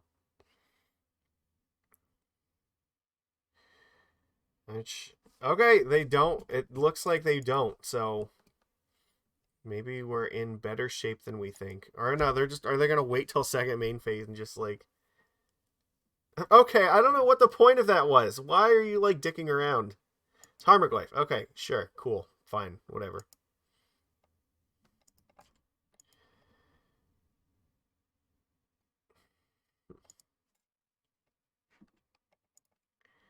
They know about this. I feel like I have to take a hit off of this thing. If they play a land, like, I need to hold up the Hexcatcher until they do something. Like, that's where I'm at. Okay. So now that they've done this, now I know that this isn't going to counter a Planeswalker, probably. I still think I actually need to, because maybe they have Liliana the Veil that they're, like, trying to resolve here. So I'm not going to play Hexcatcher just yet. I'll take the 3 damage from Tarmogoyf right now, wait till end step to do this. Maybe they'll burn removal on it, but it gives me more options to try to get this Goyf in combat next turn. Liliana the fucking Veil. What did I say? Alright. Yeah, no, we're not doing this. Get the hell out of here.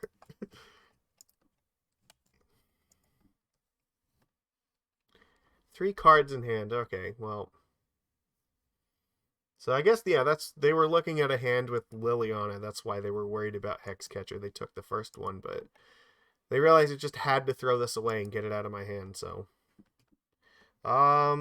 We definitely have to play the Mutavault here, and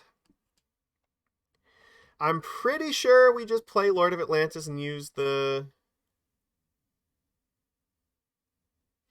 No, we can play the Trickster with this thing, right? I don't know. Okay. Let's wait and see if they attack with the Tarmogoyf.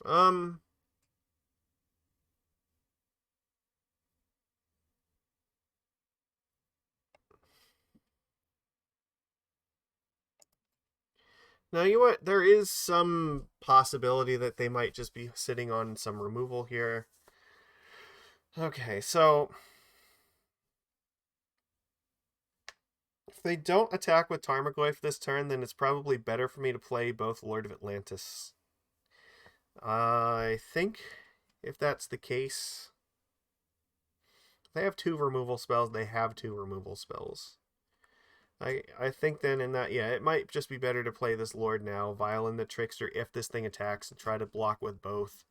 maybe they have one removal, they can kill one, but like, because if they don't attack, then I don't really want to flash this Trickster in until this attack. So if they don't attack, I'm effectively only putting one creature into play this turn. So I do want to play this, I think.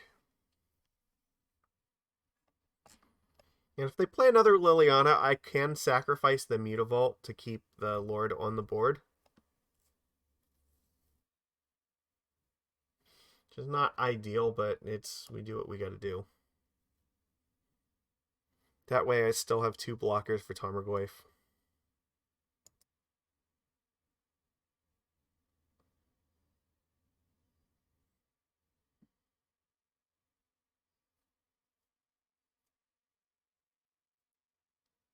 Bloodbraid Elf. Actually, that's...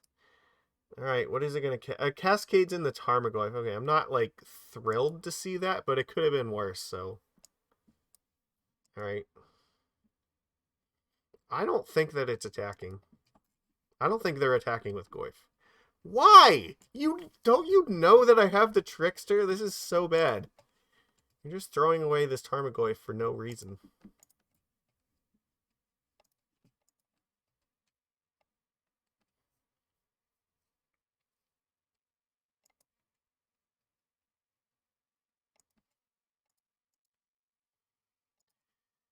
I could trade with this thing, but I think I'm actually better off just not.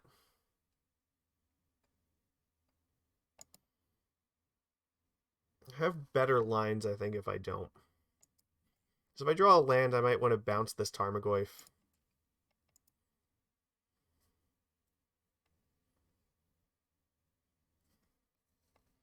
Attack for 7. Yeah, that would be probably better. That's not bad either, because now, like, if I play... Okay, I could play Master here. Violin Lord, like, that's a pretty good attack, right? Okay. I can get in with Mutavault and Trickster. That seems devastating. Alright, let's do that. Which means I have to play the Otawara, but that's okay. We just hope they don't have, like, engineered explosives.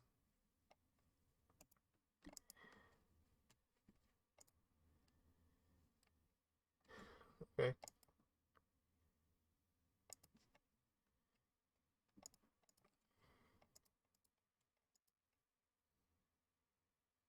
You are not blocking this. There is no way. Come on. You know this, don't you? Okay, whatever. So they go to 10. Alright. We're just praying for, like, no EE. Because if they don't have, like, exactly that, I think we win.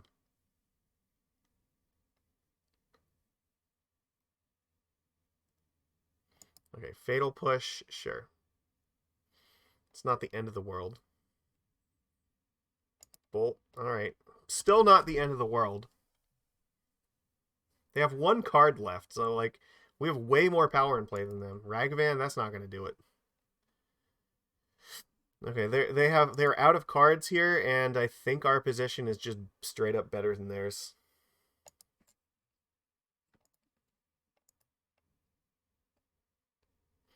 Drawing anything that's not a land will be fantastic right now. Okay, that's basically a land. Come on, you know this. All right. All right. So how hard do we want to gamble in this?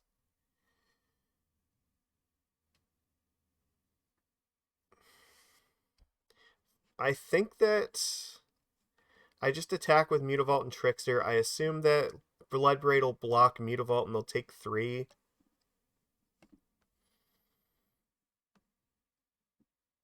I might just have to let the Ragavan attack me and just hope it doesn't find a creature. Yeah, they're not going to be able to cast most of the stuff anyway, so...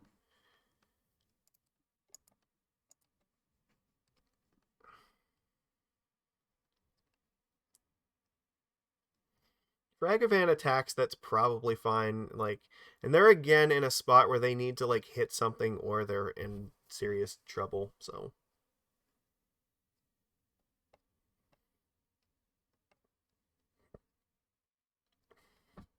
Right now, we win this race by not, by not blocking, I think, so.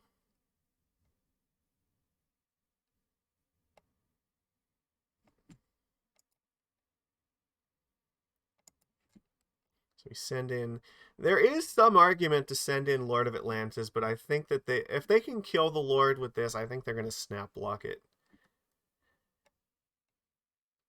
It's not a terrible consideration, though. Like the board could be empty except for Trickster, but then if they draw like Goyf, then like we could be in trouble. Whereas keeping the Lord back means if they draw Tarmogoyf, then like Tide Shaper is still a really good draw for us. So I kind of want to keep the Lord right here for now.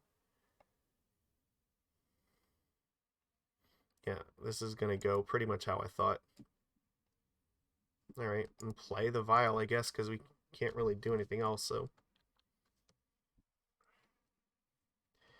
Okay.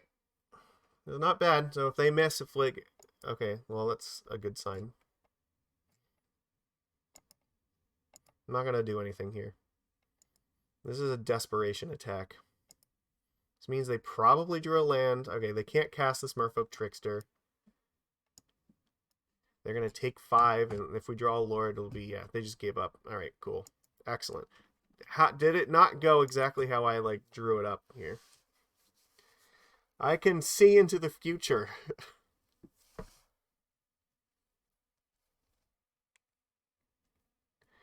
They were just looking desperately for something because they knew this was not a winning board position for them. The odds that I draw a Lord are extremely high.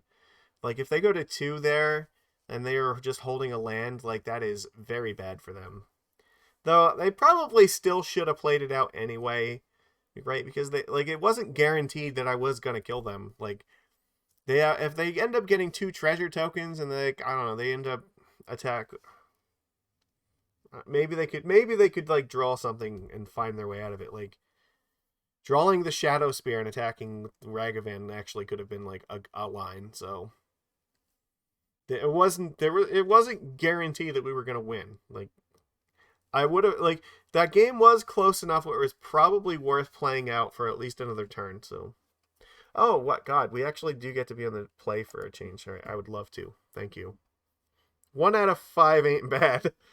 Okay.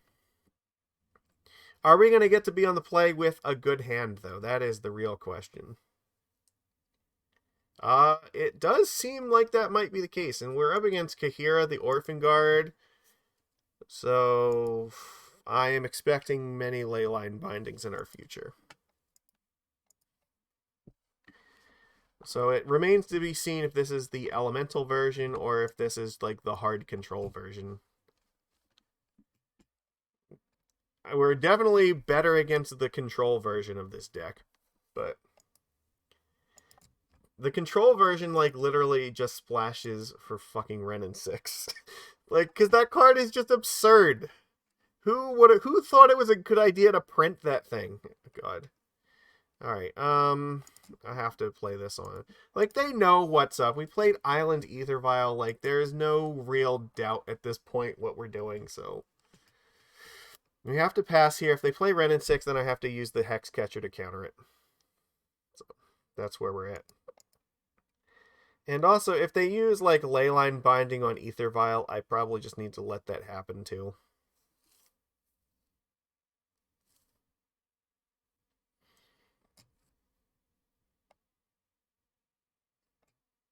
Yep, Triome.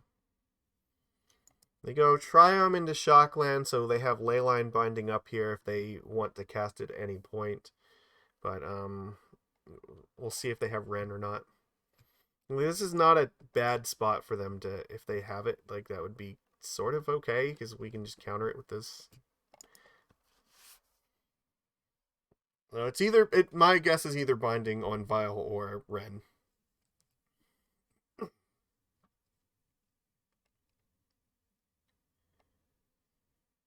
There's Breeding Pool. Okay. So what are we up to here? So it looks like Ren. Voice of Resurgence. What the fuck is going on with my life? Okay. Sure. That's not good for us, right? Let's. Oh god, this has to be elementals, isn't it? Fuck, I'm so fucked. All right, I have to cast this right now before voice resolves. I also think I need to dismember the living shit out of that card.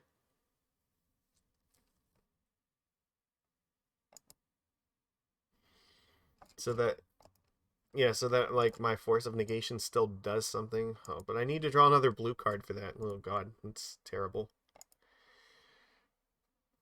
It's like Teferi is still a thing that can happen here.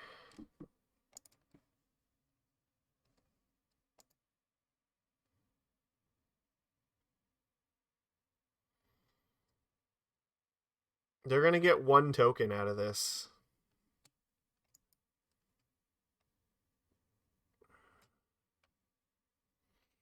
Okay. Well, I guess if they have Teferi, I can just throw the Hexcatcher away to it. The only thing is, like, if they have Ren, then I have to, like, throw this away. It sucks, but I feel like I need to dismember it and then attack, and then if they block, I Vial in the Lord. Try to get rid of the tokens that way.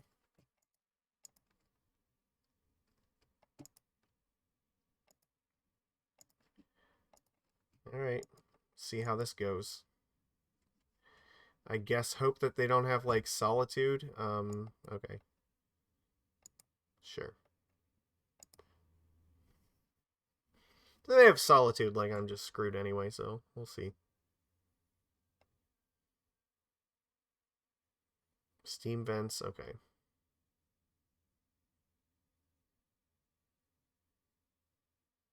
Them shocking themselves is usually not a good sign. I'm guessing Risen Reef. That would be the one. Alright, well, if the Elemental, for some dumb reason, attacks, I can Vial in Lord and block.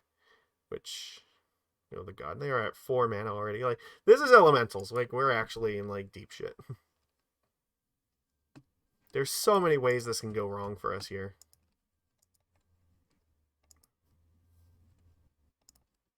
I have to leave this, I think, on 2. Yeah, okay. Yeah, I guess. Again, if they have Solitude, it's so bad for us, but have to attack.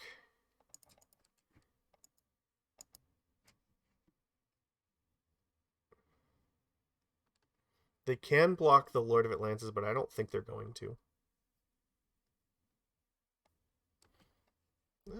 Okay, that's fine.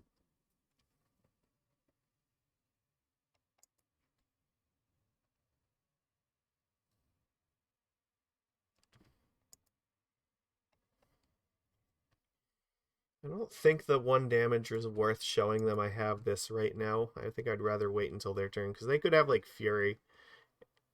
That would just completely end my life. So, it's worth holding on to this just in case. Omnath is also a problem if that happens. But I guess if they play Omnath, like, there's some line where maybe we just draw another Lord and try to, like, power through it. And just hope that they don't draw Solitude. So, alright. Yeah, it sucks. This is all bad.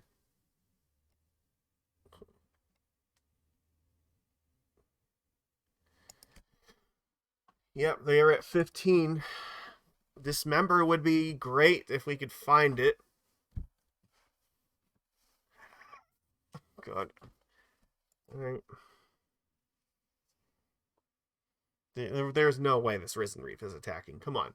You know and I know that this is not attacking. Let's be real.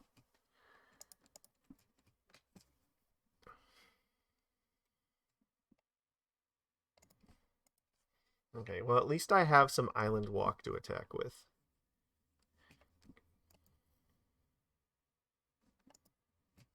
They have a Misty Rainforest, which means they're guaranteed to get 4 life next turn, so that's not fantastic.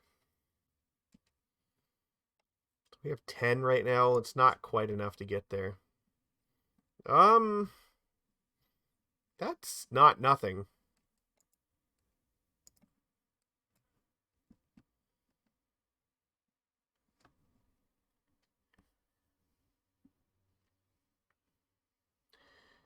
Maybe I'm supposed to just bounce this Omnath right now.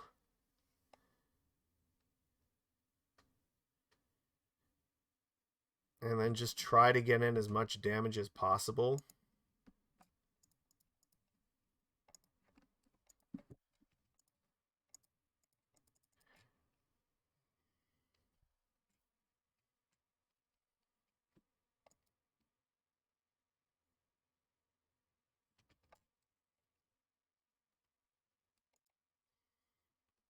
Okay, sure.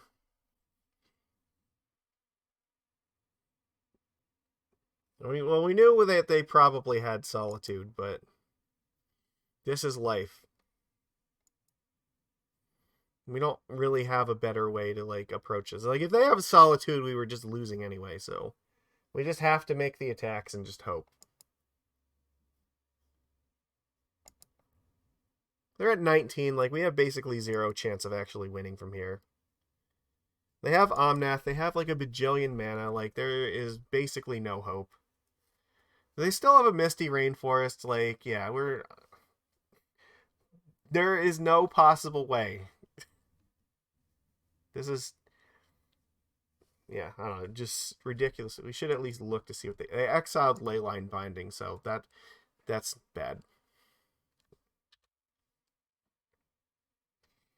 I appreciate you being here, Monster CC, but I'm sad to say that we're looking really bad for this last game. Last match. We have two more. We optimistically we have two more games. Realistically, we have one more. Oh god, this is so bad. Yeah, like I can't fathom how they could like lose this at this point. They have 6 cards in hand. Like, they could at this point just get Kahira and cast it, and like that itself would be good enough. Okay, I'm convinced. You have Fury. Good for you. Okay, there we go. We need the mystical disputes. Spreading Seas I don't think is good enough for this. And we need Subtlety. Subtlety is going to help. They do have stuff like Teferi that we have to be concerned about. Harbinger is really bad.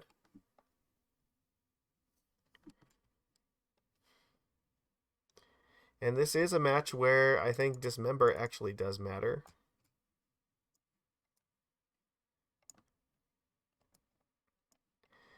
I'm going to say probably out of all these, Trickster is like the weakest one that's left. So, alright, we're just running it like this and praying. We get to be on the play for like the worst match. And this hand is not going to do it. This hand is better.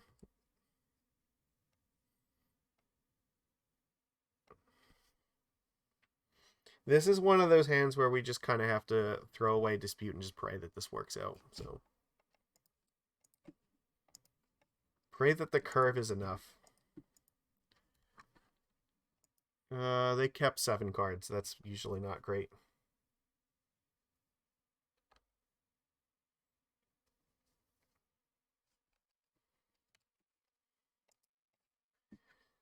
All right. welcome to real life here. Things about to get real.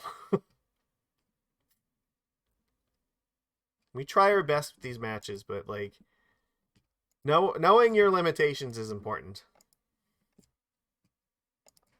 There's only so much we can do. Sure, we'll play this on Merfolk. We're gonna flash this in at the end of their turn, so having realistic expectations is important. I mean, we have won this match before. It's not impossible. It's just very, very hard. So, what are you going to do? Cavern of Souls naming elementals, right? Yeah, there we go.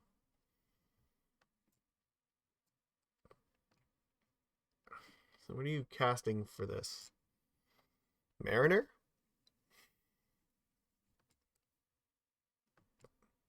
Okay, I'm not really planning to do anything about that at the moment.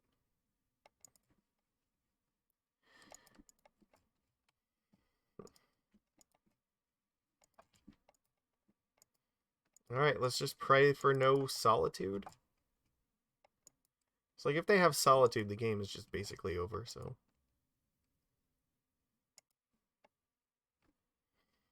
Okay, well, we're gonna give it our best.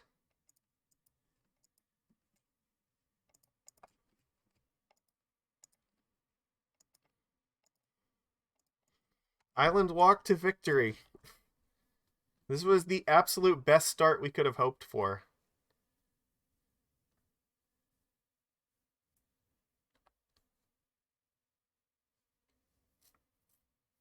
Like, if they don't have anything here, they actually are dead next turn, so they need to do something.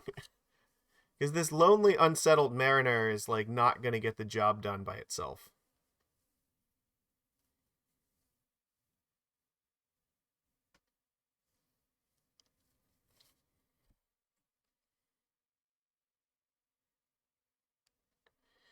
Like, if they...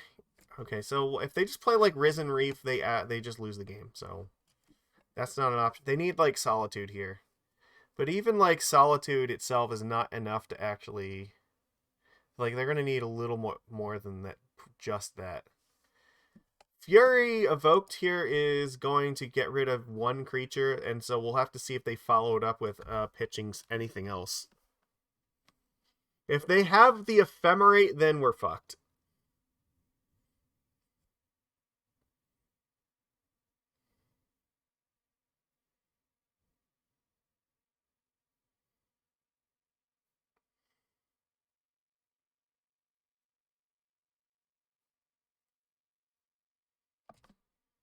It looks very much like they have the Ephemerate.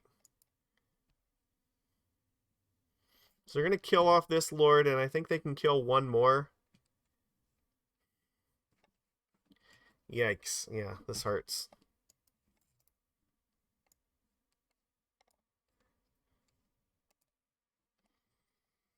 But this is why this match is like so fucking abysmally like unwinnable. We don't have like Force of Will to deal with this. That's the problem. This is just like fucking just ridiculous for our deck. Like we can't. This is why I hate the elementals so much. Like Modern should not have free spells that don't have free spells that counter them. Subtlety does not count against this, all right?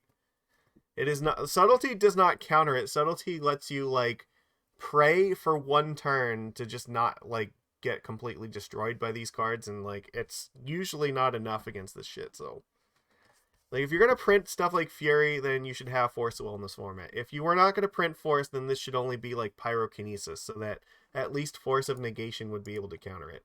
But that is one of my primary issues with the fucking Modern Horizons meta.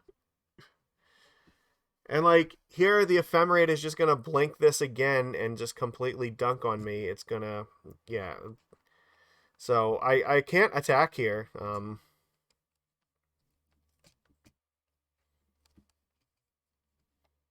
Okay, you know what? Actually, I could attack because like if they block with this, okay, you know what? The Tide Shaper can attack. I lie. They only have 2 cards here. If the Fury blocks, I will just Violin Master. Then the Fury goes away. Okay. This could be worse then. They put Risen Reef on top, so they didn't get like another Fury. So this will let the Tide Shaper trade with the Fury. So they have to blink, like, presumably they have to blink the Flamekin Harbinger. I guess they could blink the Mariner. Okay. So they're not going to rebound Furious again, at least. But it still feels like we're very far from like being able to get there now, because they're going to start drawing a million cards with this Risen Reef now.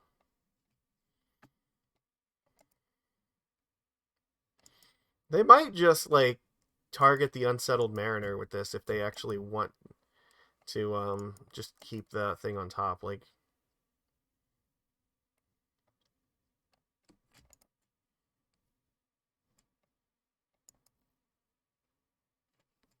or do they just choose not to cast it? Okay. Alright. Sure, okay. They have 2 cards left. It's gonna be a fight here. They have a companion still. What the fuck are companions still doing in this format? This is everything that's wrong with, like, Magic in 2022.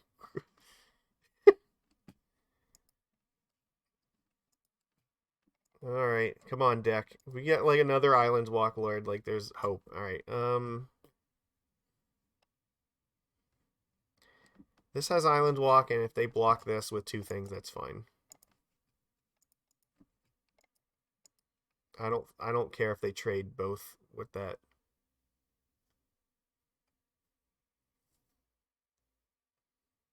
Yeah, I think that a chump block is appropriate. Oh, they're gonna go for it. No, they're thinking about it, and they're like, they don't want to risk it. Okay.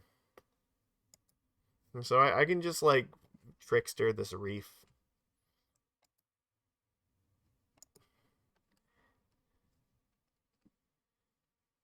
Oh, they're gonna do another one. I have to stop this one from at least doing its thing.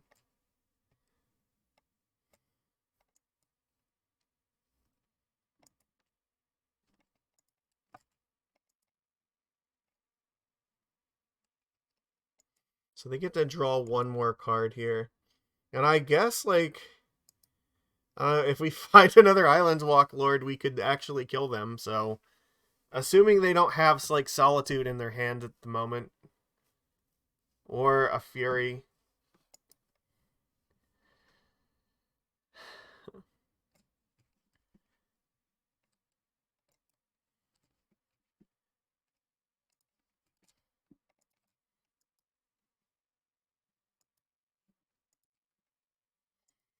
Alright, deck, are we, like, going into overtime? Not yet. I think I'm in the same boat here. I have to force them to, like, at least chump block this thing. Yeah, like, I force them to block Master. They have full... Like, this is the problem. If they have Solitude, we're not going to win anyway.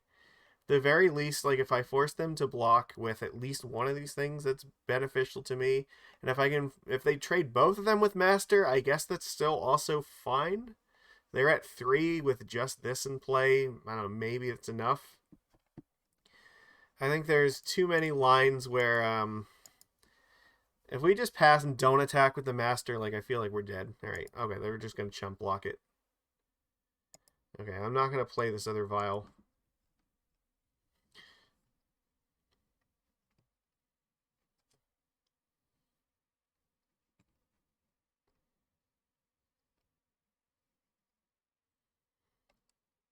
Okay,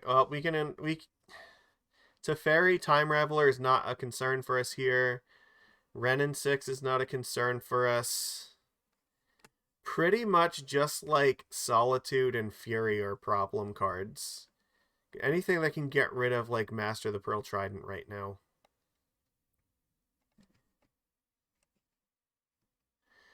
I guess, like, Omnath is not great, but, like, it's not... Or no, Omnath is fine. Like, if they play Omnath, no, well, they'll gain 4 life, right? Do I have... Like, I might... Yeah, if they play Omnath, they might be alive. No, but they played a fetch land, so they're gonna have to go to 2 to do it. Okay, so no, if they play Omnath,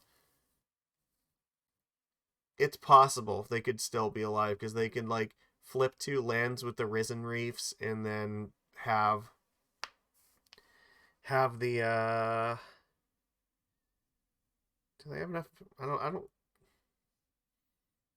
know, 5 mana to, like, hard cast something. So I don't know. Maybe we'll see.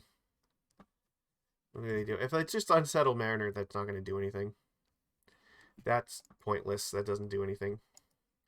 So I guess they're just digging for anything. This probably means we're okay.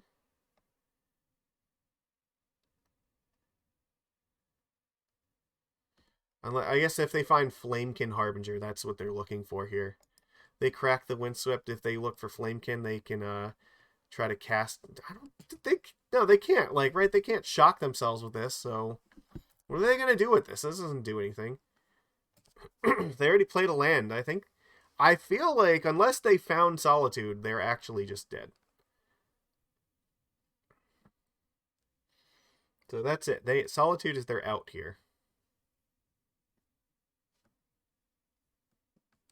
Ephemerate? What the fuck are you digging for with Ephemerate?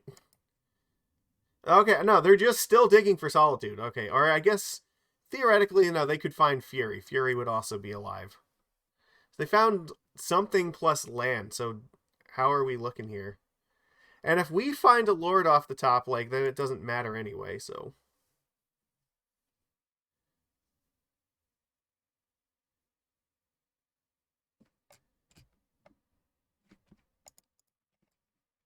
See if they do anything here. No, I'm not gonna. Okay. And that was, like, actually a time where it's worth Vial checking them, so. Alright. Lord would seal it. Oh, that's not bad. Good. Okay. Alright, so here, if they have the Solitude, then we're screwed kind of no matter what we do, so think we just attack with Trickster and hope that's good enough. If they have Solitude, they have Solitude.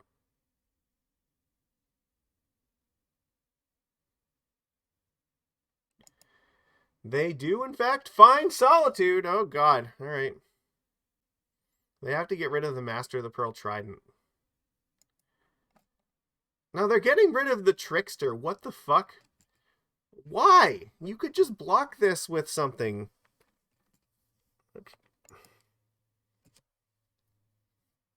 Oh, this is so, like, weird. The thing is, if I attacked with both the Hexcatcher and that, like, them getting rid of the Master just means, like, this Hexcatcher just dies to this thing, and they could just, like, chump block that, and I don't know if that's really much better. The way that we're playing here, if they don't find anything for, like, next turn, the Hexcatcher is still threatening to kill them, so. I left the Master back as, like, or, yeah, and the Hexcatcher back just to, try. Fuck, if we had found, like, another Island Walk Lord, we would have just, like, straight won the game. We got so close.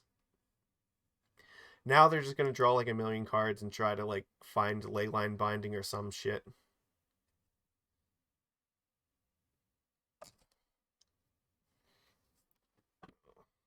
Or, like, I don't know, Fury. Like, yeah, it looks like they're casting Fury here. Like, I think we're dead. Oh, fuck. Alright. Alright, yep. Here we go. There's Fury. Sure. We gave it our best shot, and our deck failed us. Oh, fuck. Alright.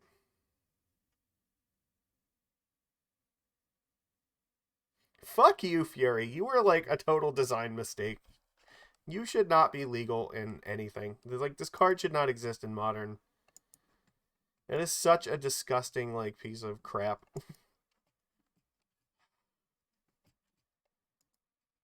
I do not like Modern Horizons at all. The idea of the set is cool, but, like, not when it gives us, like, Ragavan and Fury and Ren and 6 and all this shit. Whatever. This is like, irrelevant here. Sure, pass. Doesn't matter. What's gonna happen here is I either draw Master this turn and, like, that's enough to kill them, or I don't and we're dead anyway, so. Not taking this Vial up is not, it doesn't really make a difference.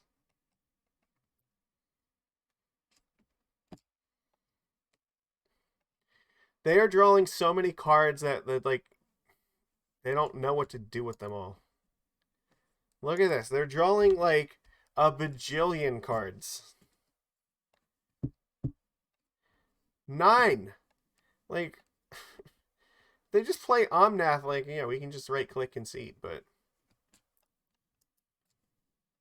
Like, again, if they have a Solitude, like, I'm screwed anyway. Whatever, it doesn't matter.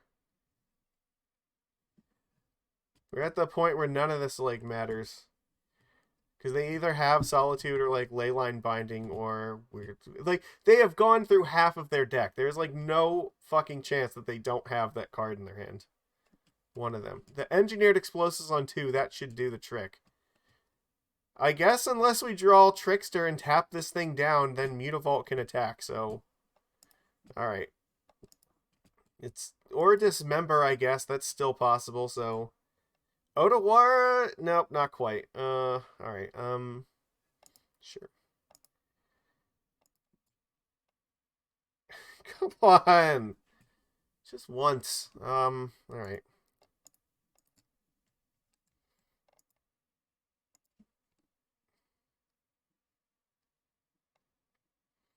Force them to block with Risen Reef. Maybe this isn't over just yet. You can't exile the Mutavault with that thing! Okay, sure. You get rid of the Aether Vial. It doesn't matter.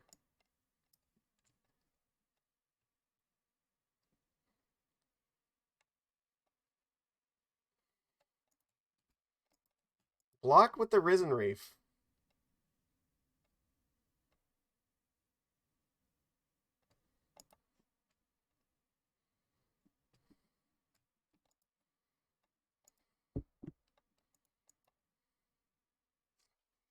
Okay. Sure, alright. We're giving ourselves one more chance for them to screw up and get an opening for this. I find it difficult to imagine that they're not just gonna find Omnath and just like get completely out of range here. Well, I guess what if they just have absolutely nothing?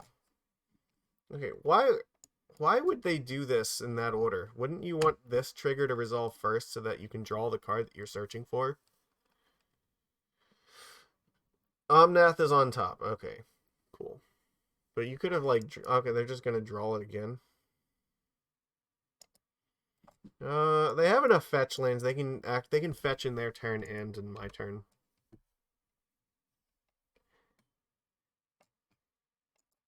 Like this is over. Like they at this point, yeah, they're like we had like exactly one turn where it looked like maybe they screwed up, and if we had top decked a Lord for the Mutavault, like that could have been enough, but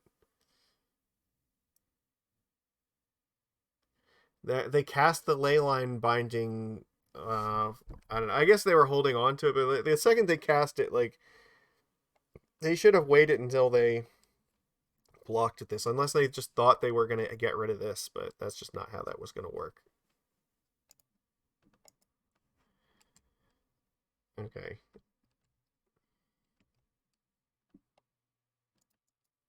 So I go to 8, so I have to like actually block something, right?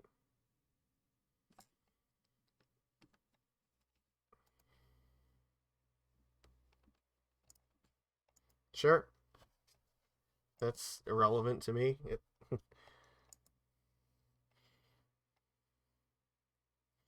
They could probably win with Thassa's Oracle at this point.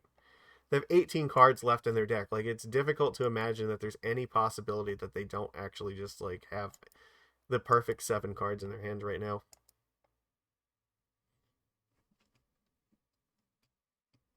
Yeah, okay. Even, like, if they attack with all this stuff, like, this is 8, this is enough to kill me, so whatever, this is fine. We tried. We really tried. I don't know. I don't really think that there's a whole lot we could have done differently here. We kind of got, like, unlucky against hammers. Like, they had, like, incredibly good hands, and, like, we only had, like, okay hands. We didn't really have the explosives that we needed. I do think that maybe we need to try different cards against creativity, so it's possibly worth experimenting with Chalice. Like, maybe we take out Chalice and we just start playing a bunch of, like, Test of Talents in the sideboard instead, so it's possible. Might need to do that. As much as I like Chalice against the Cascade decks, I think Test of Talents is equally good against them, and it's better against the Creativity deck. So that's something that we can look at trying.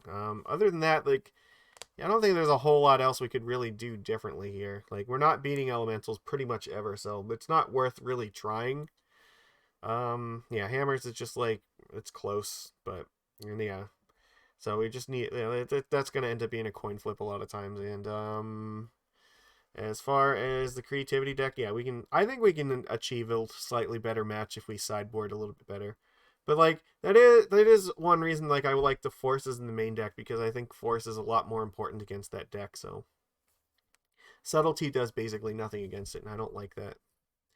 I don't know if I had mentioned the Grafdigger's Cage is actually like reasonable to bring it against the Rakdos Scam deck. So there we have it in there for like Yawgmoth and for the Scam, which are both, I don't feel like they're very good matches, so I like having them for that.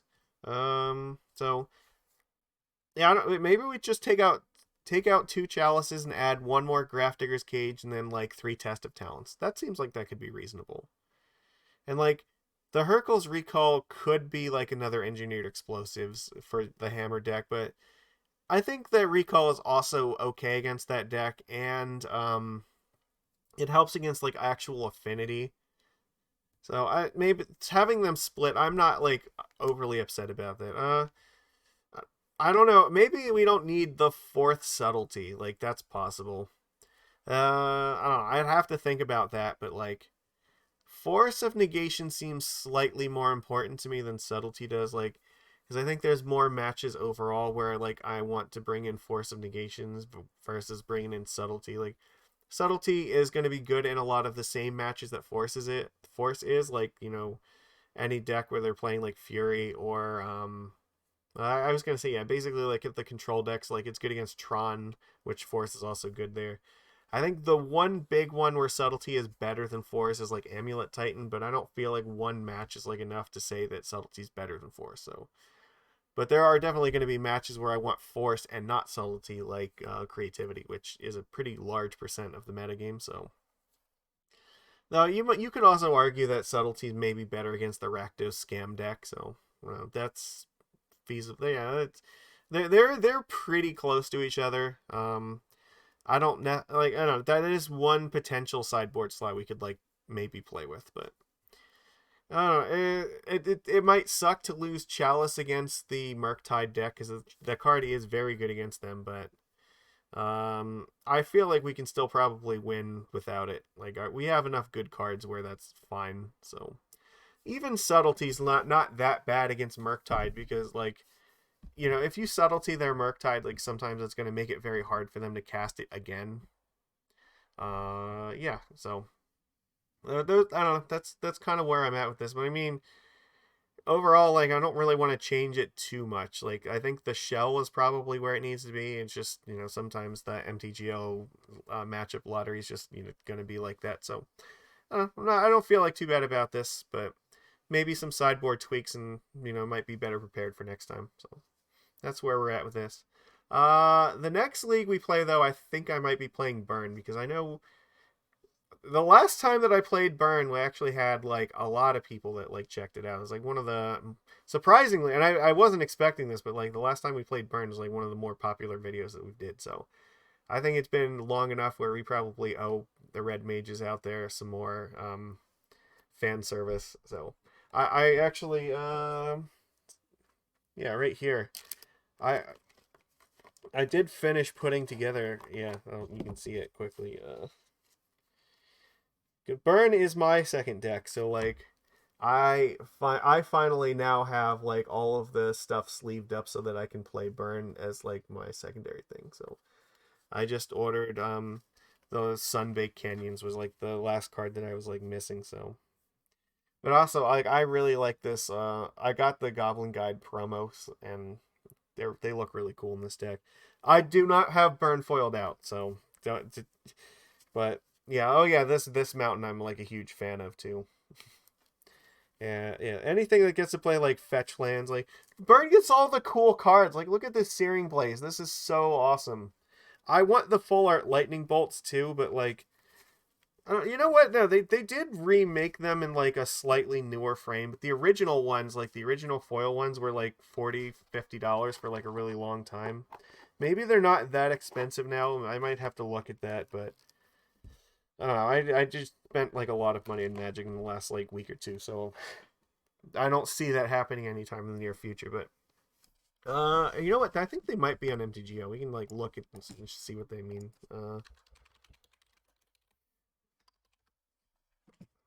Let's see. Oh yeah, I have to quantity 0 because I don't have this card here, but this one. This is the one. I don't know how to make this bigger. Oh wait, can I only do this? Yeah, this one right here. I really love this lightning bolt. They're just really expensive. Now, there were some like there were a ton of like new promo ones that got printed in like the last 2 years, like some of these guys here. But I really miss these ones, so. But like I said, I think there were like new versions of them that got printed like in like as GP promos, but the original ones were player rewards cards like the textless cryptic command, which I'll show you what that looks like. Oh fuck, the textless ones. Oh wait, no, okay, here it is. Yeah, like it was a player rewards card. Like oh fuck, hold on, you can't see it because this is covering it up. Oh my god, no.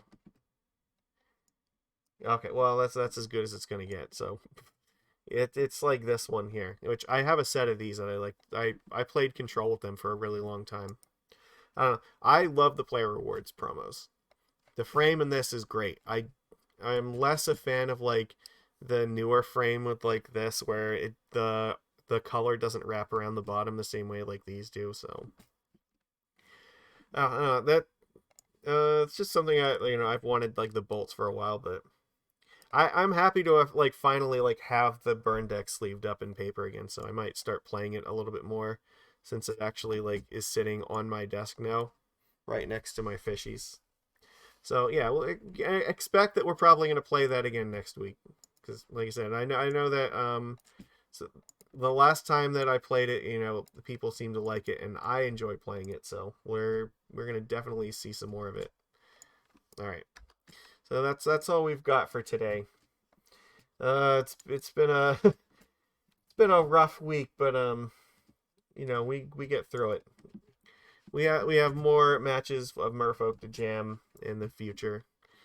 Like overall, Merfolk's doing pretty well in the format. Like again, a lot of it just comes down to like if you get like the right hands and the right matches, like you can go very deep with like even just a little bit of luck. So yeah, we're sitting here at like the highest percent we have in Modern for a long time.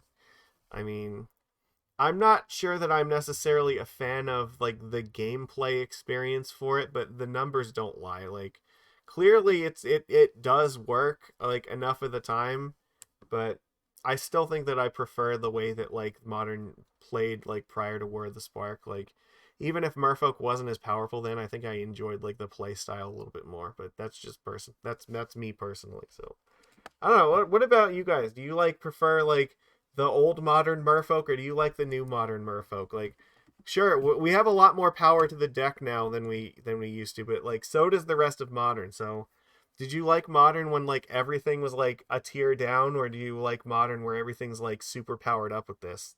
Let me know in the comments if you're watching this. I'm very interested to hear your opinions on this. And yeah, I don't really have anything else for this, so I guess we're gonna go and try to find something else to send you off to. Oh, you know what? Lord Asex is playing Merfolk, so we're gonna go visit him. That's an easy pick. He's one of the fish fam, so all right. That's what we've got for today. So everybody, thank you for being here with me. Appreciate it so much. Your support means the world to me. All I do this just for your love. I'm fine without having the money. I don't need it. Give it to a streamer who needs it more than me. So, all right, I will see you guys again next week. Take it easy, everybody.